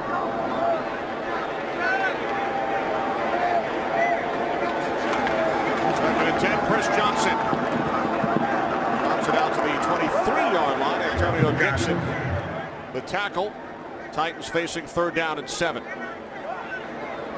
Can't say enough about this Eagles defense and what they've done against the running game up until this point right now.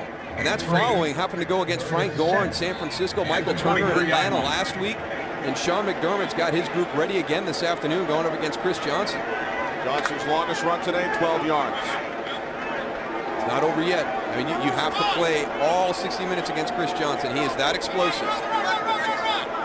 You make one mistake and he'll have a huge run on you. 3rd down and 7, 3 wide receivers set. Collins fires right into the hands of Asante Samuel. Second interception thrown by Collins. Today, 3rd of the season for the 3-time Pro Bowler. Eagles will take over, already leading by 9. When you talk about aggressive cornerbacks, a lot of it is the preparation during the week. Watch Asante Samuel. He's in a trail position. He's got the vertical inside him. Now, what the vertical inside will do is clear out that area for the deep end to come in behind it. Asante Samuel sees that route develop and just beats Kenny Britt to the spot. That is great preparation during the week that gets you an interception on Sunday. Now remember, the Titans committed 2 turnovers in the first half. Eagles did not score any points off of those turnovers. Here's McCoy. He is close to a first down. Titans all season, Darryl, have not allowed a touchdown following a turnover by their offense. Well, that's the key. You know, it's not so much generating the takeaway. It's what you do with it, what your offense does once that defense gives you the opportunity with another possession. And Tennessee's defense has responded very, very well all season when their offense has given up a turnover.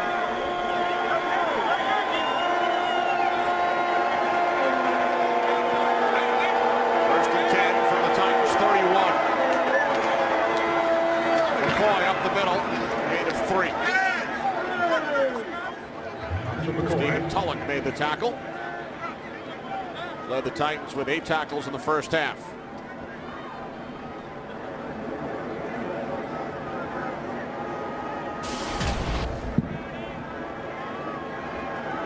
Second and 8.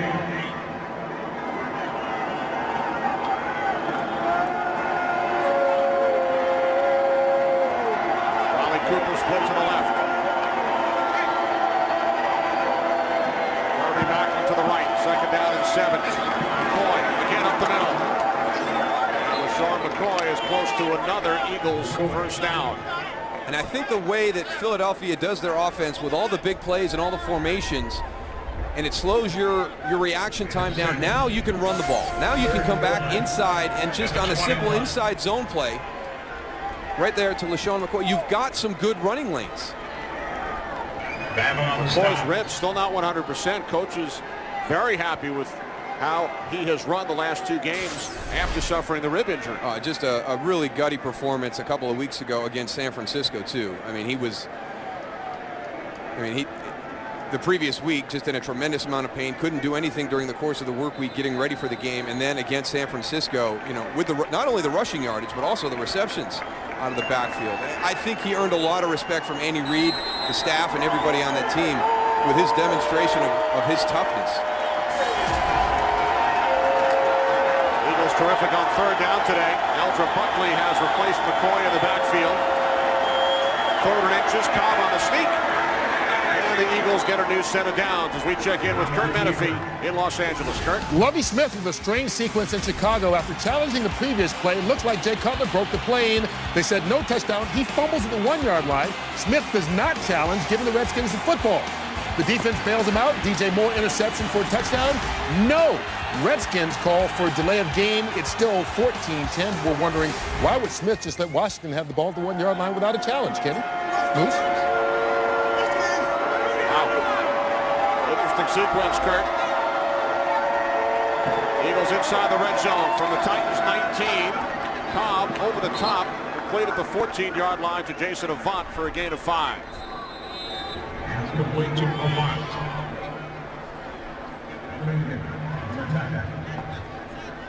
King Dunlap down on the turf. Nashville native, over 20 friends and family members in attendance today in Dunlap's hometown. Today's game on Fox is sponsored by Verizon, the official wireless service provider of the NFL. Back in Nashville, Eagles left tackle King Dunlap starting once again today for the injured Jason Peters, injured on the last play. So Todd Herremans moves out to left tackle. Nick Cole enters the game at left guard. But the good news, he didn't get rolled up. It didn't look like anything trapped that leg, and he got bent awkwardly. So hopefully King Dunlap will be able to jump back in the game here after a couple of plays. Second down and 5. Inside handoff to McCoy. Takes it down to the 11. Gain of 2. 3rd and 3 upcoming. We'll go back and take a look at it. When you see somebody down and they're working on the knee, your biggest fear is that his leg got trapped and the pile bent backwards on him. He's number 65 working on the outside right there. And as Todd Herremans comes out, it looks like everything is there and it comes down. So it doesn't take much sometimes. You can just get a little wiggle in that joint and you can get a nice, painful movement in there. But the good news is it wasn't trapped and he wasn't bent over awkwardly. Now 3rd down and 3. Cobb fires, and it's caught down at the 2-yard line by Riley Cooper for an Eagles first down. Nice throw catch right here, one-on-one on the outside. Burner on the tackle. Nice timing between Kevin Cobb and Riley Cooper. Alteron Werner was in good position, but that play was delivered with such good timing he couldn't make a play on the ball. Cooper's 3rd catch today, came into the game with 1. 1st and goal from the Titans 2. McCoy lost the football.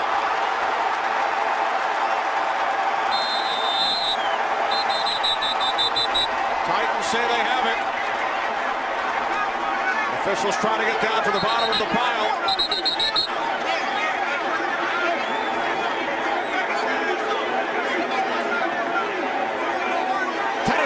football.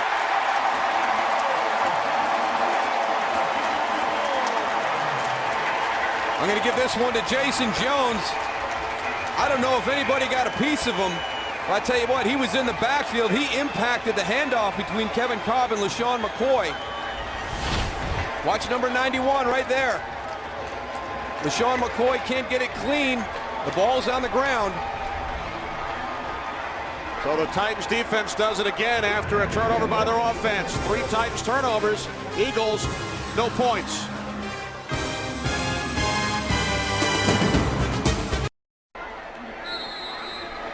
The Eagles have turned the ball over for the second time, so the Titans take over on their own 3-yard line.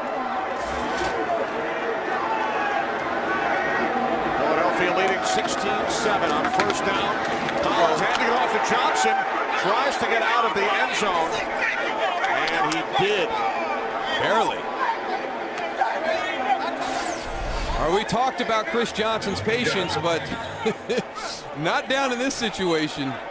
He is very, very lucky. By a hair, literally. Wow.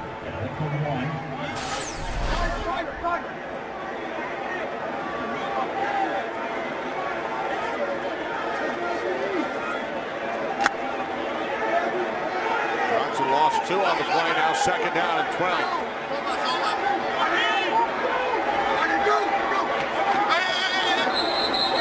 Movement prior to the snap, and the play is blown dead. False start, offense, number 80. Half the distance to the goal. Second down. Scaife. Let's go back and take a look and find out how we got here. Here's Jason Jones right here. Now, you might want to block him. He's kind of at the point of attack. And something happens with Philadelphia's assignments, and he's right on Kevin Kolb. He impacts the handoff to LeSean McCoy. So I don't know if it was Mike McGlynn that didn't come play side. I don't know if it was Max Gene Gillis that didn't take the man on him. But they turned the guy loose right at the point of attack. On second and 12, Collins from the end zone, looking downfield with a pass a bit short, intended for Kenny Britt. There is a flag back at the 22-yard line.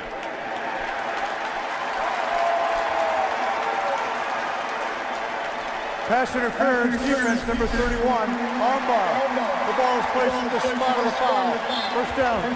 But armbar, so Hobbs extended his arm into the face of Britt. Yeah, but not down where the ball came in at the point of the catch. It wasn't here. It was actually back near, back upfield a little bit more. If they're going to call it where the flag was thrown, it's closer to the 20 than where it was when the ball came in. Well, the Titans gained 21 yards on the penalty.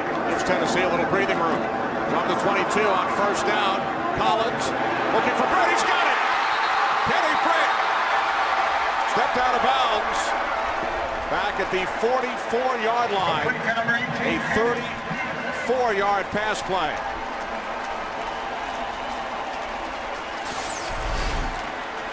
Here's Quentin Michael. He's the one who's going to end up in coverage on it. Again, he gets caught a little bit flat-footed. He's not getting out of his back pedal fast enough. And he got real lucky that Kenny Britt stepped out of bounds because he's not going to catch him. Second reception for Britt today. His first went for a touchdown after he was benched for the first quarter and a half. From the 44 on first down. Collins had that one batted back by Dixon. Gary Collins in his 16th season, 37 years of age, told us, "I still feel pretty good every morning." That's amazing. 16 years in the NFL. You take some big hits at the quarterback position. Two-time Pro Bowler. Started for the Giants in Super Bowl 35 against Tony Siragusa and the Ravens, who were honored at halftime today in Baltimore. Actually back celebrating that game against Kerry Collins. Collins with loads of time. The pass is caught at the 40-yard line by Lavelle Hawkins, the third-year receiver out of Cal, for a gain of 4. I don't think Kerry celebrated that game, though, right? No, not at all.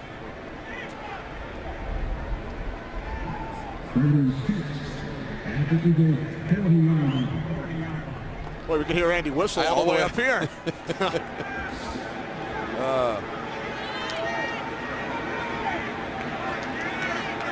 Third down and 6.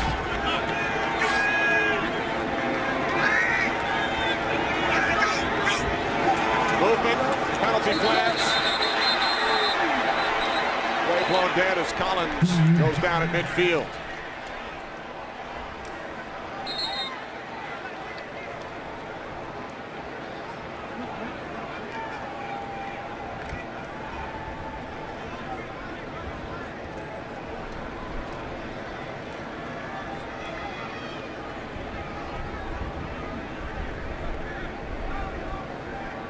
One of the officials came in and signaled false start. It looks like the huddle, they might Before change the ball it. was snapped, the nose guard jumped into the neutral zone, causing the false start. Therefore, the foul is on the defense. 5-yard penalty. It's still third down. Yeah, I think Andy saw the one official come in signaling false start right away. We're going to have movement right here. So they're saying that that caused the false start by Tennessee. And here's what I mean about 16 years in the NFL. And Kerry saying, you know, I still feel good in the morning when I wake up. Well, he hasn't started a game in a year. It doesn't matter. But he did tell us that on Friday. Led the Titans to a 13-3 record 2 seasons ago. Off the play fake on 3rd and short. What a nice play. Pass is caught for a first down by Kenny Britt. There's a couple of really nice things on this play. Moses Foku does a great job of recognizing what's happening on the bootleg. He's going to get Ahmad Hall coming all the way across. He's going to knock him down as he comes out. Watch 53 come into the play, recognize it, boom. There goes your fullback out of the play. Now Kerry Collins extends it, gets to his next read. Good work by Kenny Britt on that intermediate route coming on the boot. Couple of nice plays. One by Moses Foku and then Kerry Collins and Kenny Britt finishing it. From the 29 on first down, Collins just able to get rid of it. He saw Foku coming. And the catch is made on the far side by Bo Scaife as we check in with Kurt. Back-to-back possessions by the Bears. Jay Cutler hooking up with D'Angelo Hall. The only problem is Hall plays for the Redskins. This little floater one-handed by Hall and taken back 92 yards for a touchdown. And that puts the Redskins on top, 17-14 late in the third quarter. Kenny and Moose. Big play by Hall. Bears at 4-2, and that's been a seesaw battle in Chicago. That's a couple of crazy plays. Second down and 7. Screen to Johnson. Broke a tackle, takes it down to the 22-yard line before he's taken down by Trent Cole. Gain of 3. Under 2 minutes remaining, third quarter. Eagles with a 9-point lead. They were driving, and then LaShawn McCoy turned the ball over. Titans started this drive on their own 3-yard line. And now they face a 3rd and 4 from the Eagles' 23.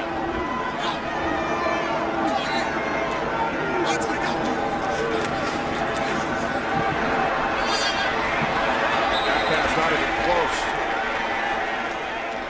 Kenny Britt, Chris Johnson were downfield. Titans will send out Rob Baronis and the field goal unit. Just a miscommunication with Kerry Collins and Chris Johnson. Chris broke in on the choice route. And Kerry expected him to break out. First attempt today for Baronis, who was hit on his last 7 attempts. Brett Kern setting up on the left hash at the 31-yard line. So a 41-yard attempt for Baronis. Baronis from 41, it is good. So the Titans have now scored 10 points off Eagle turnovers, and they have pulled to within 6.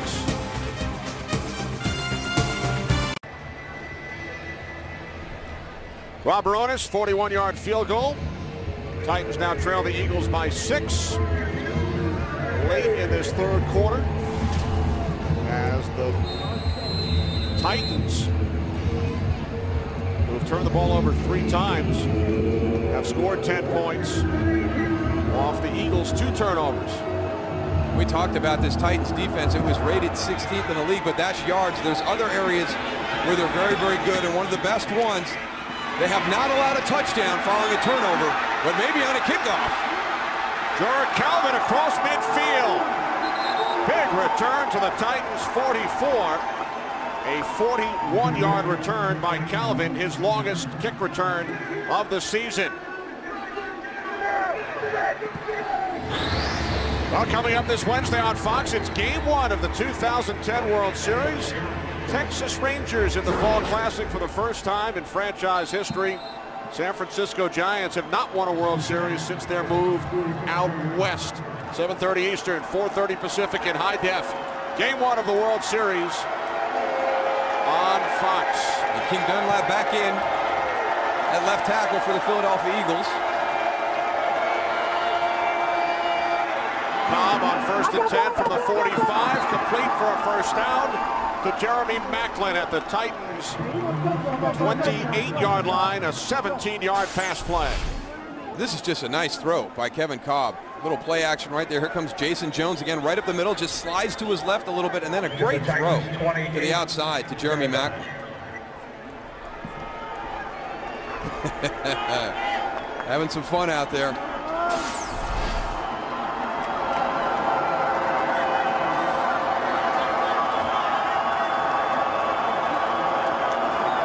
On the 28 on first down. Another completion at the 25-yard line. Again to Maclin.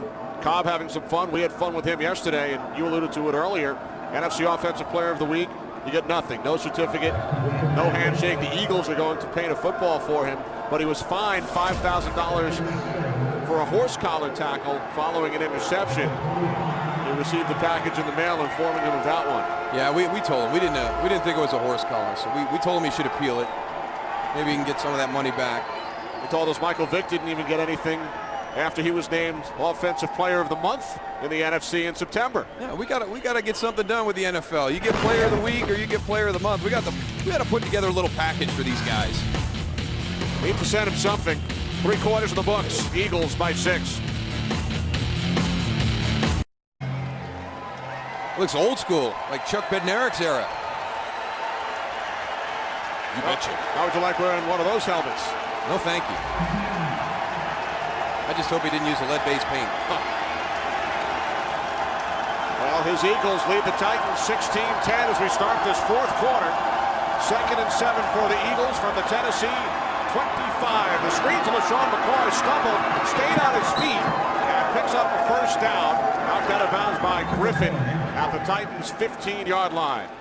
Gain of 10. It's just such a different look when Philadelphia runs their screens, and they look at the key guys to block, which is probably going to be Will Witherspoon or Stephen Tulloch. Those are your key guys. You've got to get them. Look at the linemen come out, and they just throw.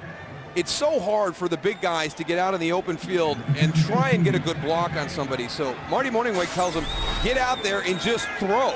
And they'll have to get down and defend themselves, and that's enough time for whoever has the screen, whether it's LaShawn McCoy is on a traditional or one of your wide receivers or a tight end. They'll get by the defender if you just throw. 3 wide receivers set from the 15-yard line. A pump fake by Cobb. He backpedals, and then he throws it away.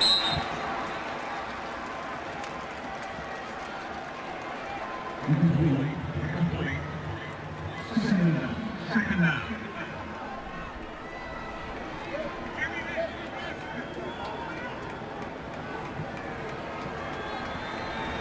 It's a chess match. Marty Mornhinweg, Chuck Cecil, 2nd and 10.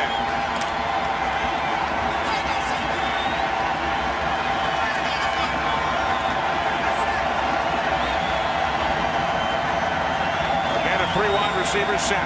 Cobb out of the shotgun on 2nd down. Cobb over the top to Maclin. He spins inside the 10, down to the 9-yard line. Gain of 6.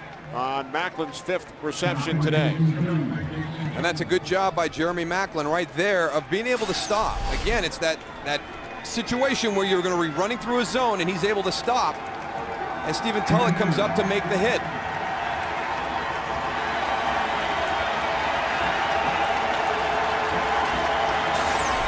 Last 3 trips into the red zone by the Eagles. They've been held to 2 field goals. And they turned it over the last time. 3rd down and 5.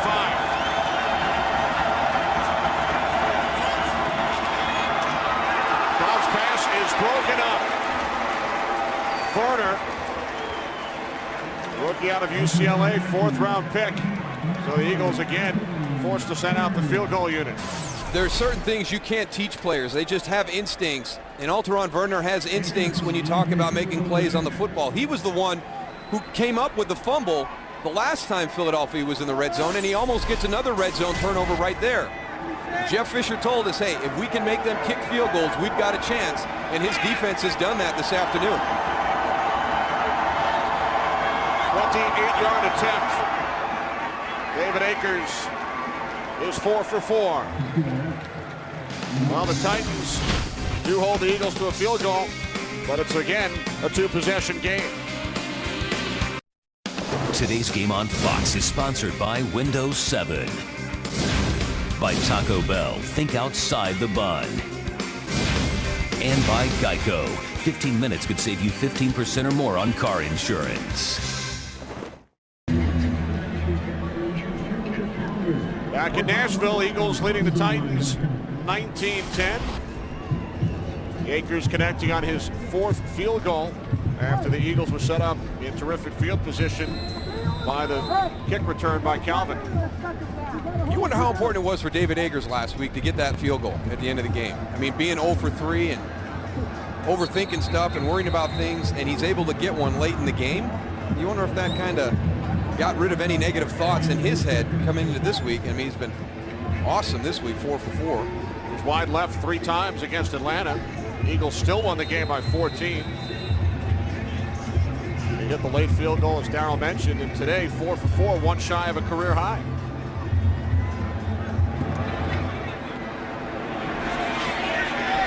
Yet another touchback. Early 4th quarter. Here in Nashville, Eagles by 9.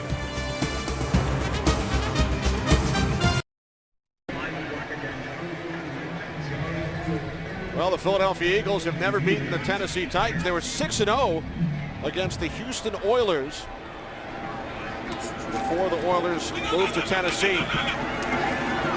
Collins firing downfield for Britt, makes an adjustment, makes the catch. Kenny Britt inside the 10, the 5, touchdown, 80 yards.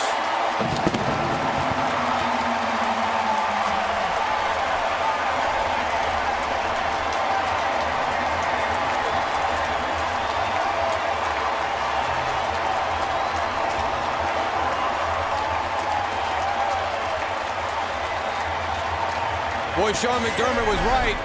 Unfortunately, his breakout game may come against this Philadelphia defense. They're just getting caught flat-footed. That time it's Nate Allen. We've seen Quentin Michael in the same situation. If Kenny Britt is running at you full speed, you better get out of your back pedal, and you can't be flat-footed. The longest reception of Britt's career. His 2nd touchdown today. Titans are within 2.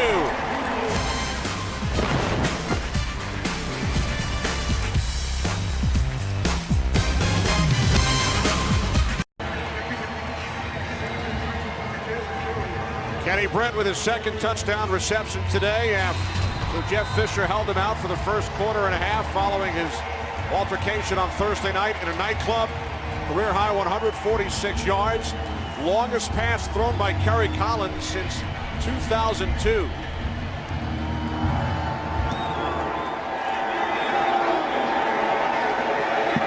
Eagles will start from the 20. We talked about what Britt adds to this Titans offense, and we saw it again there. Oh, I mean, just the potential for a big play. And you know, right here, let's take a look at the other side of the field first. Nate Washington, you've got Asante Samuel and Quentin Michael kind of on a bracket coverage there. Now on the other side is your big play threat, Kenny Britt.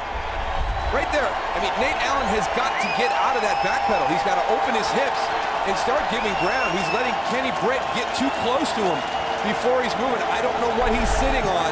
I don't know what he sees, but Kenny Britt has run by several of these Eagles defenders. Cobb's pass is deflected. Sent Derek Marks, 2nd year out of Auburn, got a hand on it. And we see so many of these nowadays. I mean, the defensive linemen have been coached so well. with the quick throws coming out on those three-step drops, you're not going to get pressure to get the sack. So have that rhythm in your head. Push, push, push, get your hands up. Block those throwing lanes.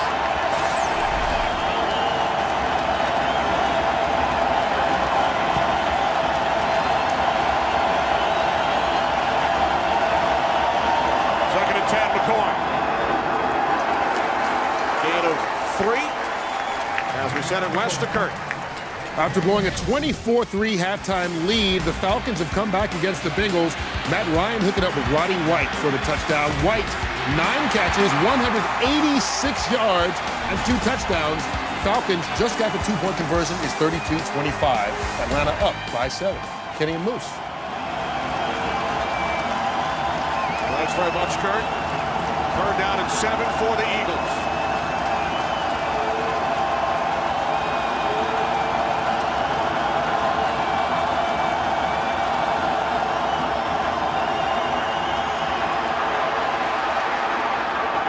Fires downfield. Cooper slipped. And then it was nearly intercepted by Griffin.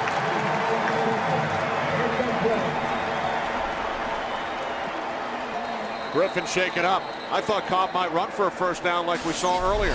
Yeah, I think if you watch the end of this play, we'll see if we can stay on long enough to see. He'll put his hands to his head. I think he thinks the exact same thing, Kenny. I mean, there's a lot of space out there. He's got Will Witherspoon in front of him. You have to make him miss. But he felt like he could fit it into Riley Cooper.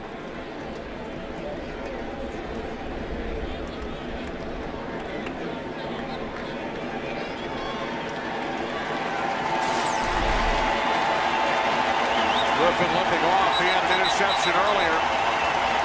Fans on their feet here at Nashville. As the Titans scored on an 80-yard completion from Collins to Britt moments ago, and now they will get the ball back after an Eagles 3-and-out.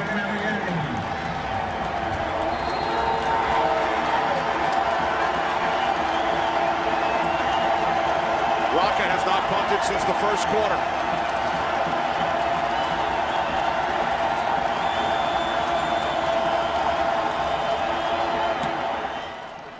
Wow, what a kick.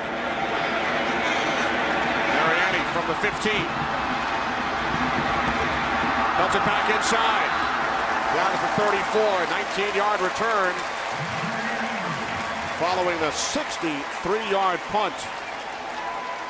Rock matching his season high. Well, next week, a Fox NFL doubleheader. Many of you will see the Green Bay Packers and the New York Jets in Game 1. Jets with a bye this week, and then the Minnesota Vikings and the New England Patriots from Foxborough. Packers and Jets, Vikings and Patriots next week. Pre-game show at noon Eastern on Fox. NFC North, AFC East doubleheader. From the 34, Chris Johnson. Eagles have done a good job defending Johnson today. He has 7 consecutive 100-yard games against the NFC. So far today, only 46 yards on the ground.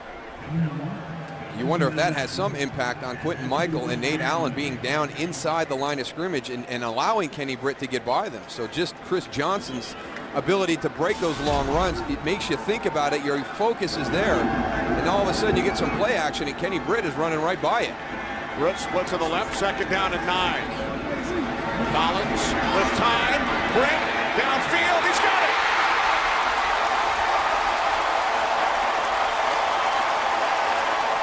42 yards.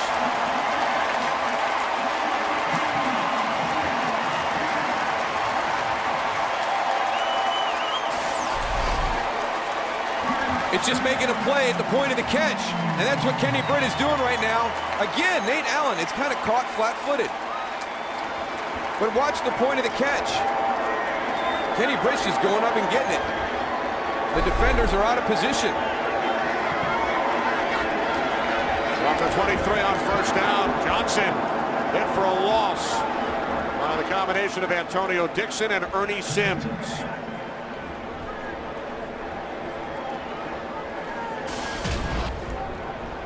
That's a huge day. And Sean McDermott was exactly right. You watch somebody on film and you can see the potential. Mike Heimerdinger, the offensive coordinator, as soon as Kenny Britt got into the lineup, he's been getting the ball in his direction. Sean McDermott was exactly right when he told us the potential that Kenny Britt has. Second and 15. Collins, near side, Bo Scaife. Out of bounds at the 25-yard line. Gain of 2.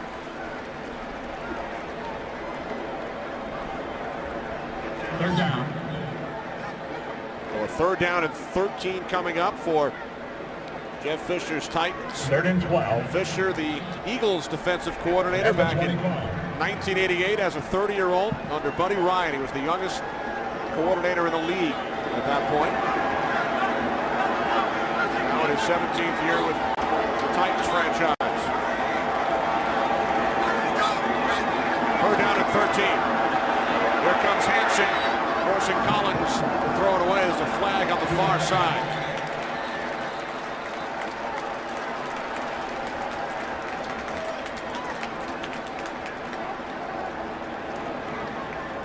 Offside defense, nose guard. 5-yard penalty. This is third down.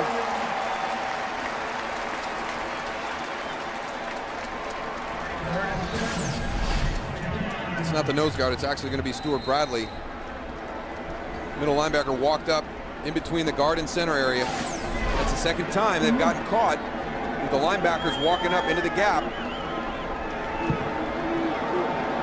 7th Eagles penalty. Third down and 7. Titans must get to the 13. Collins to the end zone. Looking for Nate Washington. No flags. Asante Samuel's mad at himself. He knows he should have had an interception right there that would have kept this field goal attempt from happening. Kerry Collins gets lucky because he just throws this one up into double coverage. Asante undercuts it. So here's Rob Baronis. Hit from 41 earlier. This a 38-yard attempt for the lead from the left hash. Titans last led at 7-3 back in the second quarter. Kick by Baronis is good.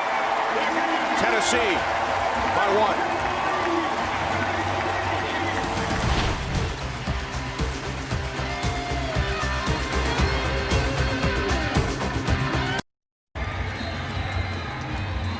Thanks in large part to Kenny Britt. The Tennessee Titans now lead the Philadelphia Eagles by a point.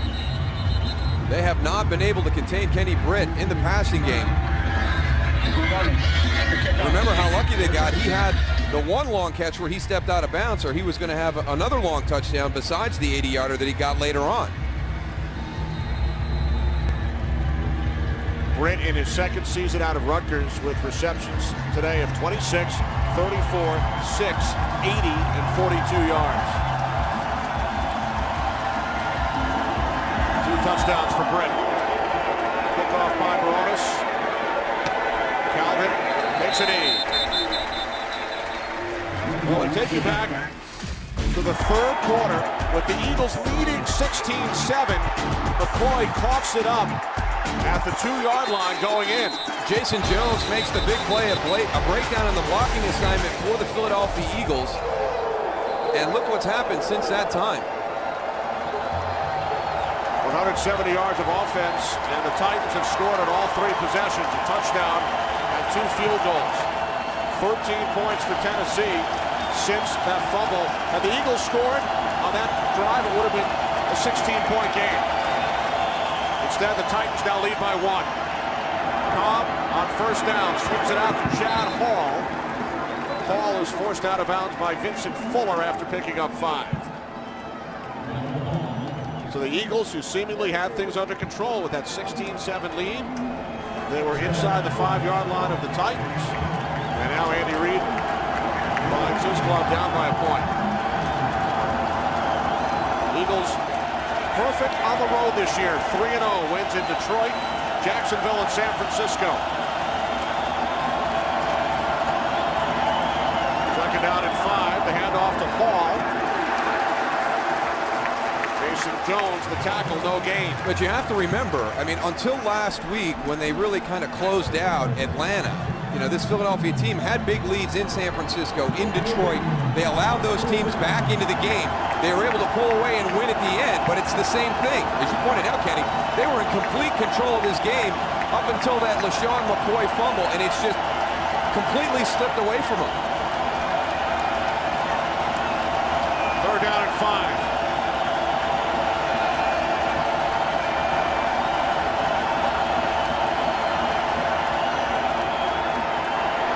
Cobb off his back foot. There's a flag. Complete to Macklin. And he has a 1st down, penalty marker back at the 18-yard line. Holding, offense, number 74. 10-yard penalty, repeat 3rd down. Right tackle Winston Justice.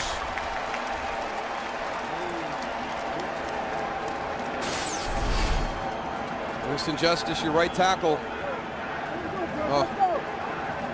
Jason Babin created that by getting low. I mean, just such great leverage. He got down below. Both Winston Justice and King Dunlap, very tall tackles for the Philadelphia Eagles. And Jason Babin got so low when he tried to turn that corner. Winston Justice had no choice but to tackle.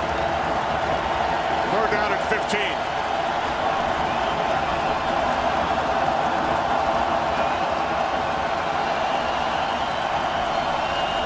Eagles must get to the 30. Cobb fires downfield from Macklin. Incomplete. Macklin looking for a flag. There are none thrown. Eagles will punt.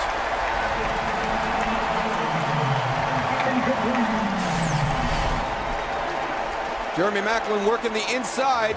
Jason Avant on the vertical route on the outside. They've got double coverage. Chris Hope, Michael Griffin in position. Pressure on Kevin Cobb. You can see the hit as he delivers the ball from Senderick Marks.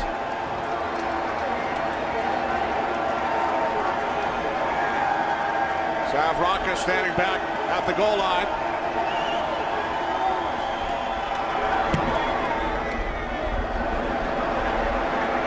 Mariani takes it up the 45. And he's forced back by Dimitri Patterson. Good field position, however, for the Titans following the 40-yard kick. Cobb just 3 for 8 here in the 4th quarter. Kenny Britt, the story for the Tennessee Titans after he was benched for the 1st quarter and a half. Oh, but what a sluggish offense in that 1st quarter and a half. And as soon as Kenny Britt got into the lineup, it's just exploded. And Kerry Collins is just throwing the ball up. You know, a lot of times it's underthrown, but Kenny Britt's coming back and making great plays on the ball, catching the ball in traffic, and then we've seen his breakaway speed once he gets it in his hands. 42 receptions as a rookie last season. His best day as a pro today. Collins looking for both Scaife. And it's complete out at the 48-yard line for a gain of 2. Harry Collins making his first start since last October. Vince Young had started the last 16 games. Pass was ruled to completion. Titans 12-4 over the last 16 with Young at the helm. Amazing. I mean, to start out the season 0-6 last year and then to string together 12 out of 16. Britt wide open. Holy cow. 21 yards. Britt over 200 for the day.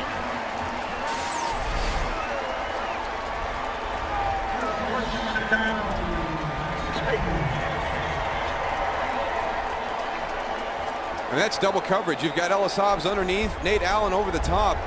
Ellis Hobbs having trouble getting out of the break, keeping up with Kenny Britt. So really the underneath help you have completely ineffective in that situation. Collins throws this one away. Kenny Britt, first Titan to go over 200 receiving yards in a game since Drew Bennett back in December of 04. 2nd down.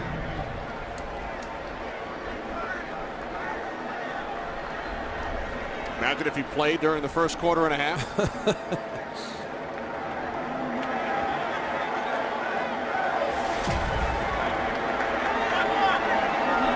a Big East record while in Rutgers.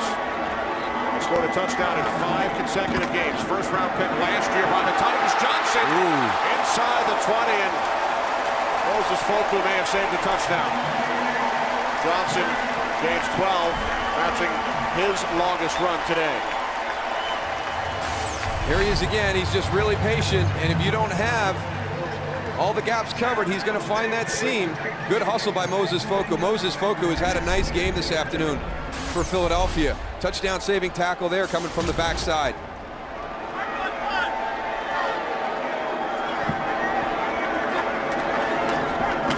Johnson for the 16.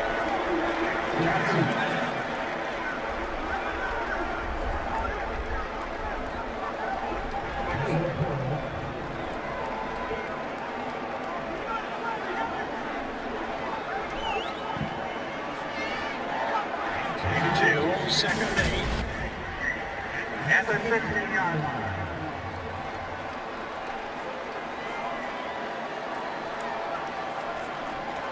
We approach 5 minutes remaining in the fourth quarter. As you see on our Fox box in the upper left, both teams have all 3 timeouts. Second down and 8. Collins, end zone, touchdown. Guess who? Kenny Britt.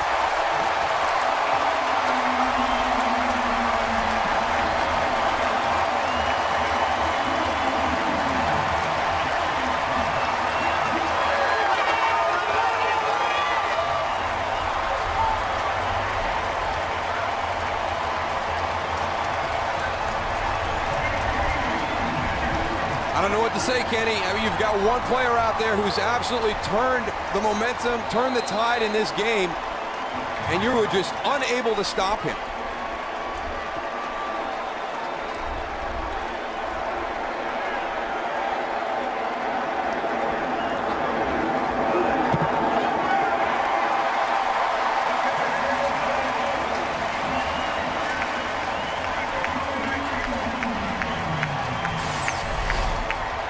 Ellis Hobbs has him on the release, sells him on that little move off the line of scrimmage. You get your eyes on Kerry Collins, and all of a sudden Kenny Britt is behind you.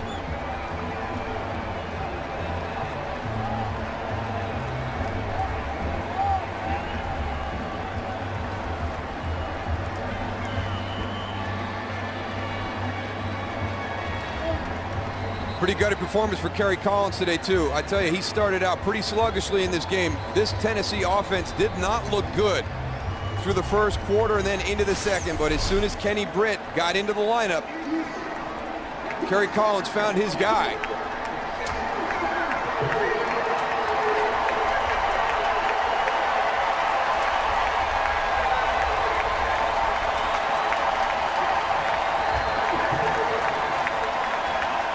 Seven receptions, 225 yards, 3 touchdowns.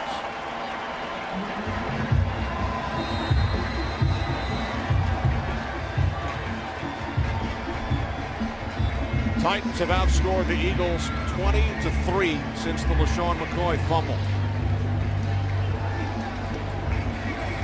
And that was all started by a defensive play. It was Jason Jones on a missed blocking assignment by Philadelphia that caused the fumble by LeSean McCoy. He impacted the handoff between Kevin Kolb and LeSean McCoy. You talk about one play turning the tide of the 60-minute game. Had the Eagles scored during that possession, they would have extended their 16-7 lead to 23-7. Almost an insurmountable comeback for the Titans. Instead, everything's gone the other way. Well, who knows the way that Kenny Britt's playing right now. That lead might not have been safe at this point, but there's nothing more demoralizing for a team when you can't stop one facet of a game, one player in a game, and right now that's what has happened to the Philadelphia defense. They cannot stop Kenny Britt. LeSean McCoy out to the 26 for a gain of 6. We've had back-to-back possessions by this Philadelphia offense without a first down. They've got to do their part. We've talked a lot about the coverage issues with Philadelphia's defense against Kenny Britt, but Marty Morningwig's group right here cannot go 3 and out. They have got to convert and start moving the football down the field. Second down and 4. Cobb fires downfield, and Maclin nearly able to come up with the catch. Let's check in with Kurt Menefee in Los Angeles. Kurt? Kenny, believe this or not, the Bears have had the ball 7 times in the second half. They've turned it over 6 of them. 4 of them interceptions to D'Angelo Hall by Jay Cutler. Ties an NFL record for Hall. 2-minute warning. Washington still holding on up by just 3 points despite all the turnovers. Kenny Moose? I thought Jay Cutler was past that. He had a tough season last year with the interceptions. I didn't expect to see him struggle with that situation again this year. Incredible second halves today around the league. 3rd down and 4. That pass is broken up, intended for Brent Selleck. It's the former Eagle Will Witherspoon who got a hand on it.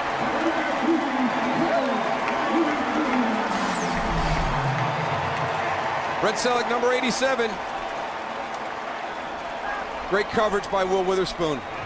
You wonder how many times they battled in training camp or during the course of practice when they were teammates in that situation. Right now, the Tennessee Titans have stole all the momentum, all the emotion. And it's been a game that started out with the Philadelphia Eagles in complete control. Tennessee's offense was very sluggish, and then all of a sudden they put number 18 in, and they got a touchdown. Philadelphia came back. Riley Cooper got that one. Philadelphia's in a position to really take control of the game, and then Kenny Britt took control of the game. As you pointed out, Kenny, that big fumble on the play by Jason Jones down on the goal line. Since that time, it's been the Kenny Britt show. Eagles have been around since 1933. They've never allowed as many yards to an individual receiver as Kenny Britt has today. A new record against Philadelphia. 225 yards receiving by Kenny Britt. Another good punt by Rocca. Mariani.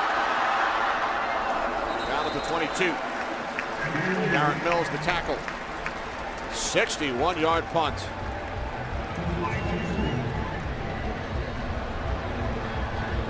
Well, here's one of those special situations during the course of a game. It's called the 4-minute drill. Tennessee has all the components. They've got a great offensive line. They've got an explosive running back.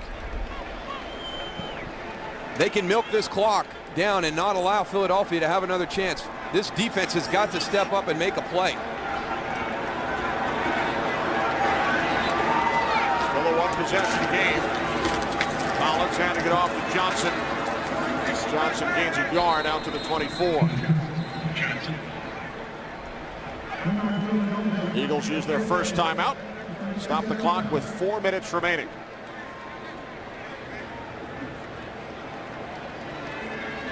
Coming up this Wednesday on Fox, Game 1 of the World Series, the Texas Rangers and the San Francisco Giants. Darryl used to live in the Dallas area, and I'm sure that will bring back memories for you.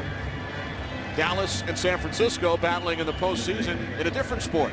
And who would have thought as we got close to Halloween that in the Dallas-Fort Worth area we'd be talking about the Texas Rangers more than the Dallas Cowboys. Unbelievable. Cowboys with a huge Monday night game against the Giants tomorrow. And the World Series will begin in San Francisco on Wednesday. Game 1 on Fox, Giants and Rangers. First Johnson bottled up. So the Titans now facing a 3rd down and about 8.5, and the Eagles will use their second timeout.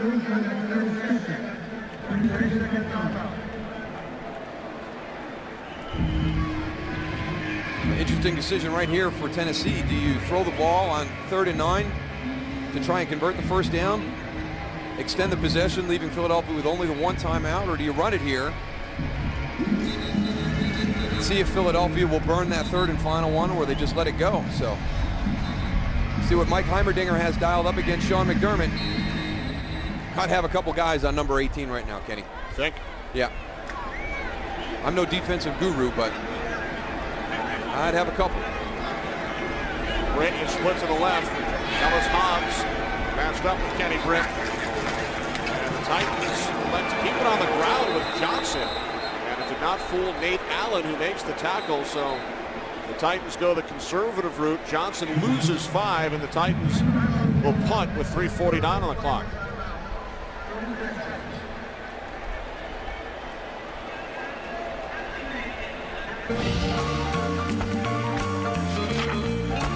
Well, weekdays make lunchtime your prime time. Lunch with benefits on FoxSports.com. Watch one-of-a-kind sports shows online from your computer Monday through Friday at 1 Eastern. Some people dialing up in order right there. What about that? No. Fall schedule, season 2. Come on. Come on. An Eagle fan and a Titan fan can't agree. How did that happen?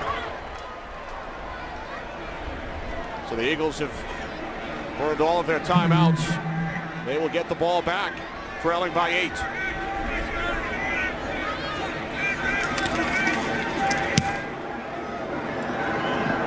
Burns punt end over end, taken at the 33 by Calvin. Loses the football. Titans recover.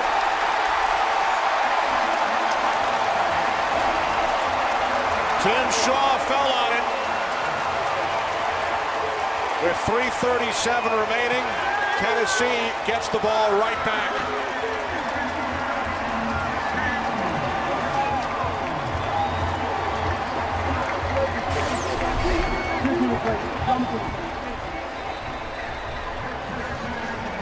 Jorah Calvin has done such a nice job the last couple of weeks. Had a big return last week that sparked a drive. He's had a big kickoff return here today.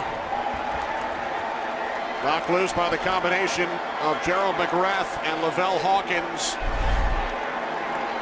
And then recovered by Tim Shaw. So the Eagles out of timeouts. Change of direction by Johnson. Down at the 30, gain of 3.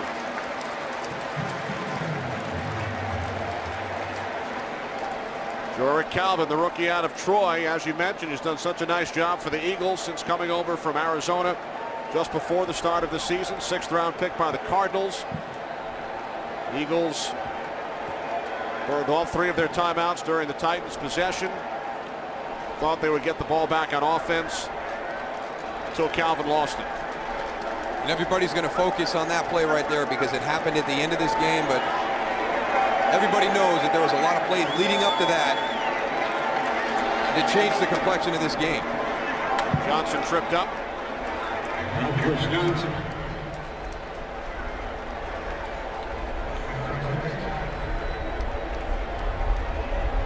Turnovers late in the game, missed field goals. Right as the game is going to end, a lot of people come back and focus on those plays, but we've gone back. We've showed you what has happened to this Philadelphia team since Jason Jones forced the fumble by LaShawn McCoy. This Philadelphia Eagles offense, the last 2 possessions, not able to generate a first down. And Tennessee has just been going up and down the field, throwing it to Kenny Britt. We're down at 7. Johnson spins. And Chris Johnson on a terrific second effort. Gains 8. And picks up a Titans first down. Well, they got him pinned to the sideline. You think they're going to be able to make a play to force the field goal. Wow. Boy, does he make Asante Samuels miss. Head down. You're not going to tackle Chris Johnson staring at the grass. That might have been his most important run today. It may have been. It may have been. Kevin Cobb could only ponder what might have been had the Eagles not turned the ball over in the 3rd quarter. On the Titans' 2-yard line, leading by 9. We've hit the 2-minute warning here in Nashville. What a second-half comeback by the Tennessee Titans. A combination of Kerry Collins and Kenny Britt.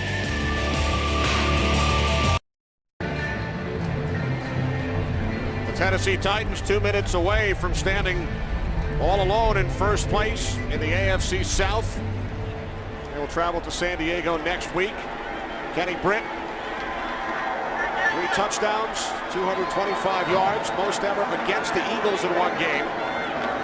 Philadelphia with no timeouts remaining as Collins hands it off to Johnson. He's wrapped up by Ernie Sims. So the clock continues to run. Great job by our entire crew here in Nashville. Our producer Barry Landis, director Michael Frank, associate director Jeremy Green, associate producer Chirag Devaskar, broadcast associate Dan Massey, technical producer David M. Hill, technical director Beepin Vidge, thanks to Lou Tribbiani, Eric Merlis, Dave Brooks, Matt Banovic, Ricky Camps, and the rest of our crew.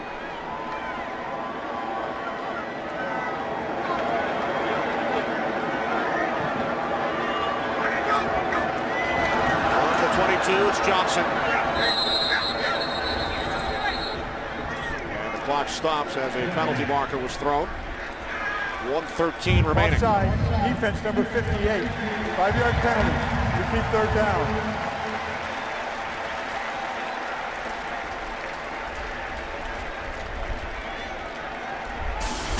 Titans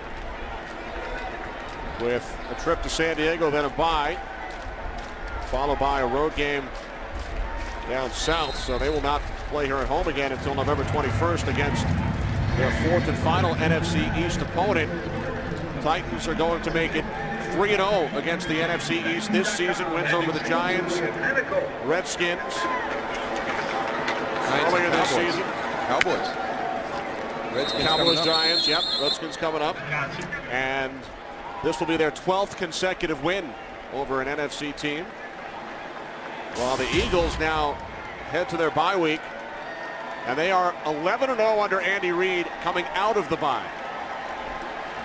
Well, that will be important because this has got to be a huge disappointment for the Eagles. I mean, they had control of this game, and it slipped away from them. And I know that everybody is kind of looking towards that Indianapolis game for the return of Michael Vick. It'll be interesting to see if he's healthy enough to come back. I think that that's what the whole decision will be based on, is if he's healthy enough to come back. And you have to understand how Michael plays the quarterback position. It's not like if Kevin Cobb had the rib injury and he could fight through it and he wasn't 100%. Michael's going to need to be right at 100% to play at the level that Andy Reid's going to expect him to be able to play at. So I think a lot of people were looking for the bye week. We'll see if that happens. If not, it should be shortly after that. But Andy Reid has said it's Michael Vick's job once he's healthy. Vick has started 3 games this season. Eagles have won 2 of the 3. Injured against Washington back on October 3rd. Cobb led the Eagles to victories over San Francisco and Atlanta. Baronis with 27 seconds remaining now to attempt a 33-yard field goal. He is 2 for 2 today.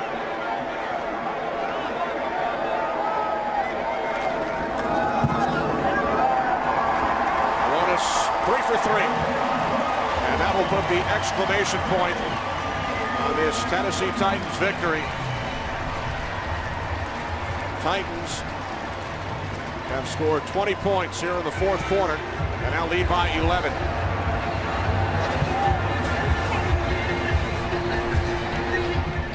You wonder how much the absence of Deshaun Jackson offensively hurt too. When you have Deshaun and Jeremy Maclin together, and you have the style of offense that they've created in Philadelphia with the big plays down the field. I mean, you've lost your big play threat, and there became the big play threat for this afternoon, Kenny Britt. Philadelphia did a great job of slowing down Chris Johnson today, but they had no answer for Kenny Britt. Britt did not play over the first quarter and a half. Second quarter, 26 yards from Collins to Britt, giving Tennessee the lead.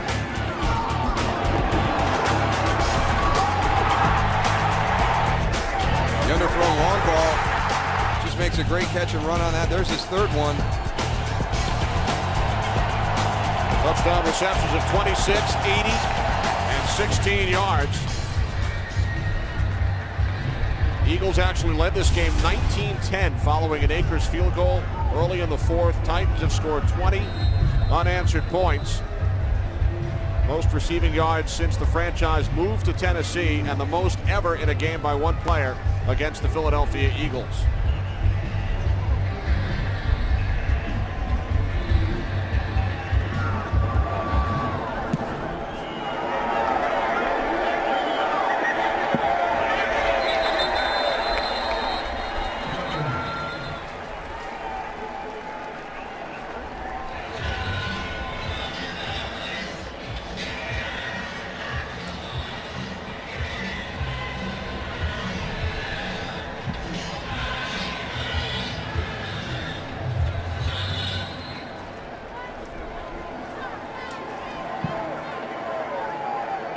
22 seconds remaining. Will it be Michael Vick on November 7th against Indianapolis, where the Eagles return to action following their bye? Penalty marker as Cobb completes it to McCoy. Now 14 seconds remaining. Holding, offense number 65, 10-yard penalty. Repeat first down.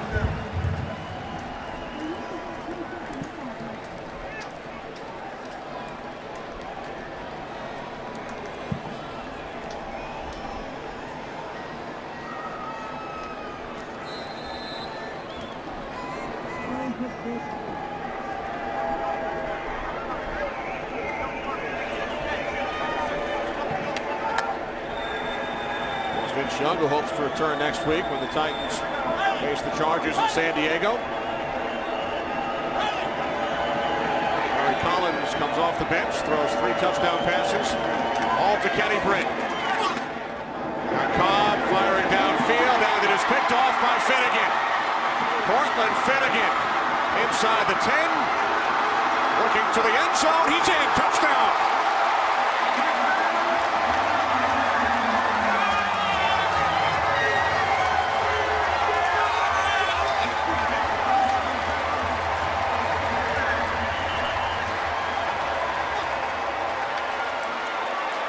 I think a really good teaching tool for Andy Reid to start the bye week would be to show the effort by his offensive players on that interception and say that I will not tolerate this type of performance at any point during the course of a game. His guys made very little effort to stop Cortland Finnegan. There were fouls by both teams on the play that offset.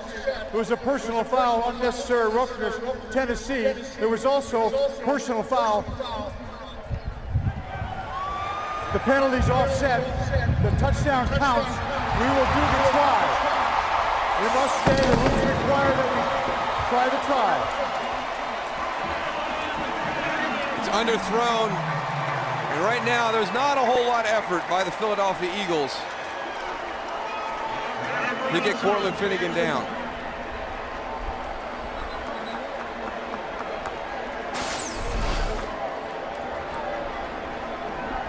A 41-yard return, his 4th career touchdown. And the Titans have set a franchise record. This is the most points they have ever scored in the 4th quarter of a game.